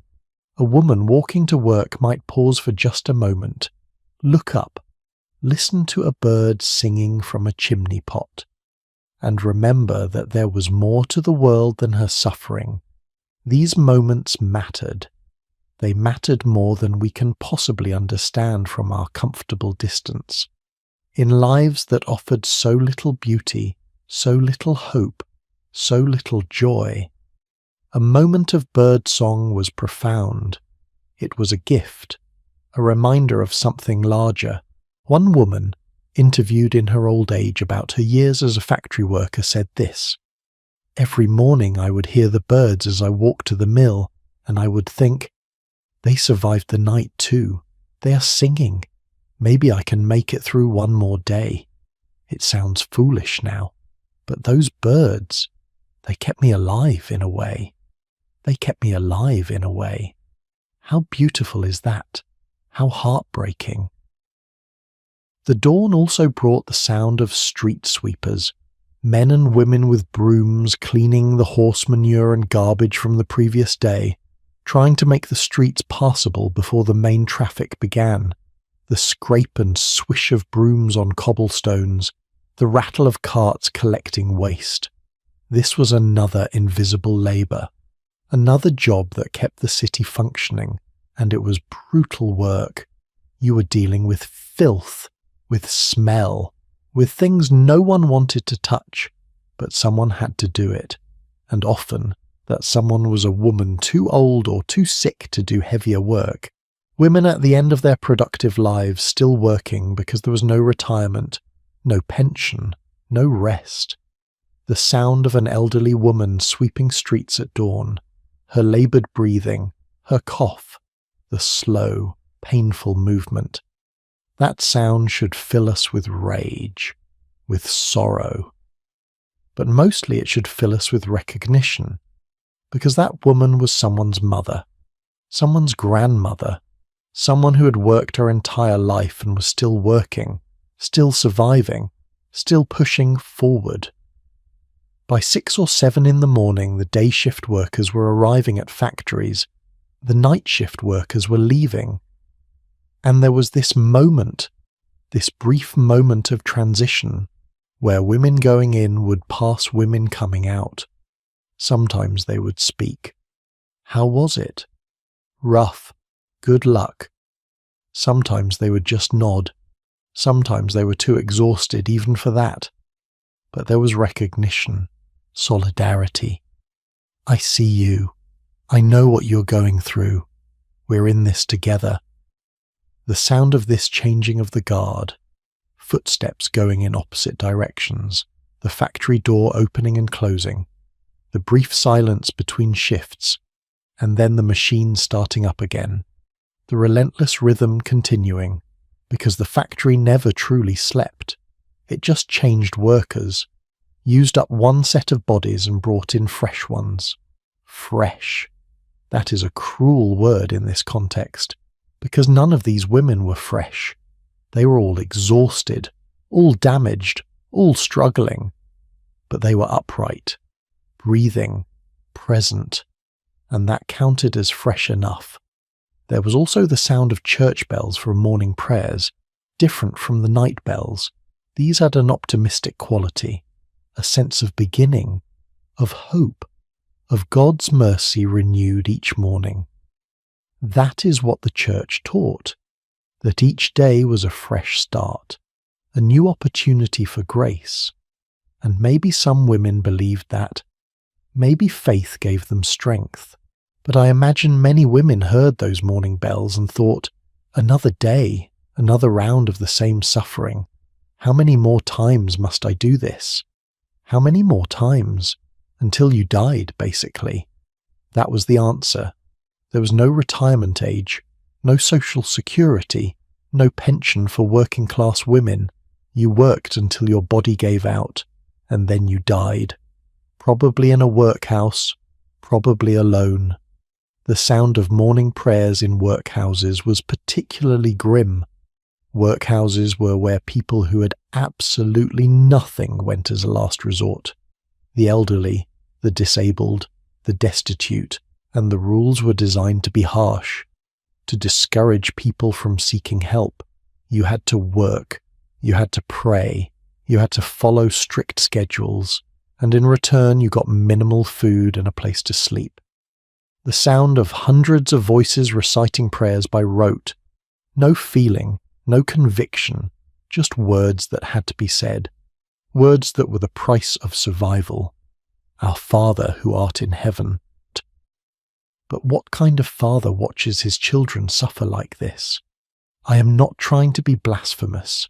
I am thinking about what those women must have felt, praying to a God who seemed to care so little about their actual lives, their actual suffering, promising them heaven eventually, but offering them nothing but hell on earth in the meantime. But let me bring us back to something more hopeful, because despite everything, despite all the suffering and injustice and pain, women kept going. They survived. They created communities. They helped each other. They found moments of joy, of laughter, of connection, the sound of women talking to each other as they walked to work, sharing news, sharing gossip, making jokes, laughing despite everything. That sound was resistance. It was refusal. It was saying, "You have taken everything from us, our health, our youth, our choices. But you cannot take our humanity. You cannot stop us from being people, from caring about each other, from finding light in the darkness." And some women did more than survive. They fought back. They organized. The Match Girls strike that we mentioned earlier, the formation of women's unions, the suffrage movement, all of these grew from the experiences of working women. Women who said, "Enough, this cannot continue. We deserve better. Our daughters deserve better." The sound of women marching, women chanting, women demanding change. Those sounds echo across history. They reverberate still, because every right that women have today, every protection, every opportunity, it was fought for by women. Many of them working-class women who had nothing but their voices and their determination. So as dawn broke over Victorian London, as the night sounds gave way to day sounds, there was both tragedy and triumph in the air. Tragedy because the cycle was continuing, because women would suffer another day, another night, another endless round. But triumph because they were still here, still fighting, still refusing to disappear, still making their voices heard, even when those voices were hoarse from screaming, from crying, from calling out their wares for 12 hours straight. Those voices matter. Those sounds matter, not just as historical curiosity, not just as academic interest, but as part of our heritage, our story, because those women, those forgotten, dismissed, erased women, they are our ancestors, our grandmothers many times over. We exist because they survived, because they endured, because they refused to give up, and the sounds they made, the sounds they heard, those sounds are part of us too. When we hear injustice now, when we hear suffering, when we hear someone crying out in the darkness for help, we're hearing echoes of those Victorian women. We are part of the same story. So what do we do with this knowledge? What do we do with these sounds that we have spent the night listening to? We remember. We bear witness. We refuse to let these women be forgotten again. We tell their stories. We honor their suffering. And we ask ourselves, what sounds are we not hearing now, in our own time? Who is crying out in the darkness while we sleep safely in our beds? Whose voices are being dismissed? Whose pain is being ignored? Because the essential dynamics have not changed as much as we would like to think. There are still women working impossible hours for impossible wages. There are still women whose bodies are being used up. There are still women making choices between terrible options. The details are different, the context is different, but the fundamental injustice, it persists. So let us carry forward the legacy of those Victorian women. Let us be as stubborn as they were, as determined, as refusing to give up as they were. Let us listen to the sounds around us, really listen, and when we hear suffering, let us respond. Let us act. Let us demand better for ourselves, for our daughters, for all women. The night is ending now. The dawn has come. The story is complete. But the work, the real work of creating a world where women do not have to make impossible choices, that work continues. And so we leave Victorian London behind. We step back into our own time. But we carry these sounds with us, these forgotten sounds, these important sounds, the sounds of women who refuse to be silent, who refuse to disappear, who refuse to surrender. May we be worthy of their legacy. May we listen as carefully as they needed to be heard. May we remember, always remember, the forgotten sounds women heard in Victorian London nights, and may we make sure that no woman's voice, no woman's pain, no woman's experience is ever forgotten again. Thank you for walking with me through these dark streets, for listening to these difficult sounds, for bearing witness to these forgotten lives. I hope you found something here that moved you, that challenged you, that made you think differently about history, about women, about the sounds we make and hear, about what it means to survive. Rest now. You have earned it. And if you hear sounds in your own darkness tonight, remember you are not alone. Women have been hearing and making and surviving through sound for as long as there have been nights. You're part of that long unbroken chain, that endless symphony, that refusal to be silenced. Sleep well and listen carefully.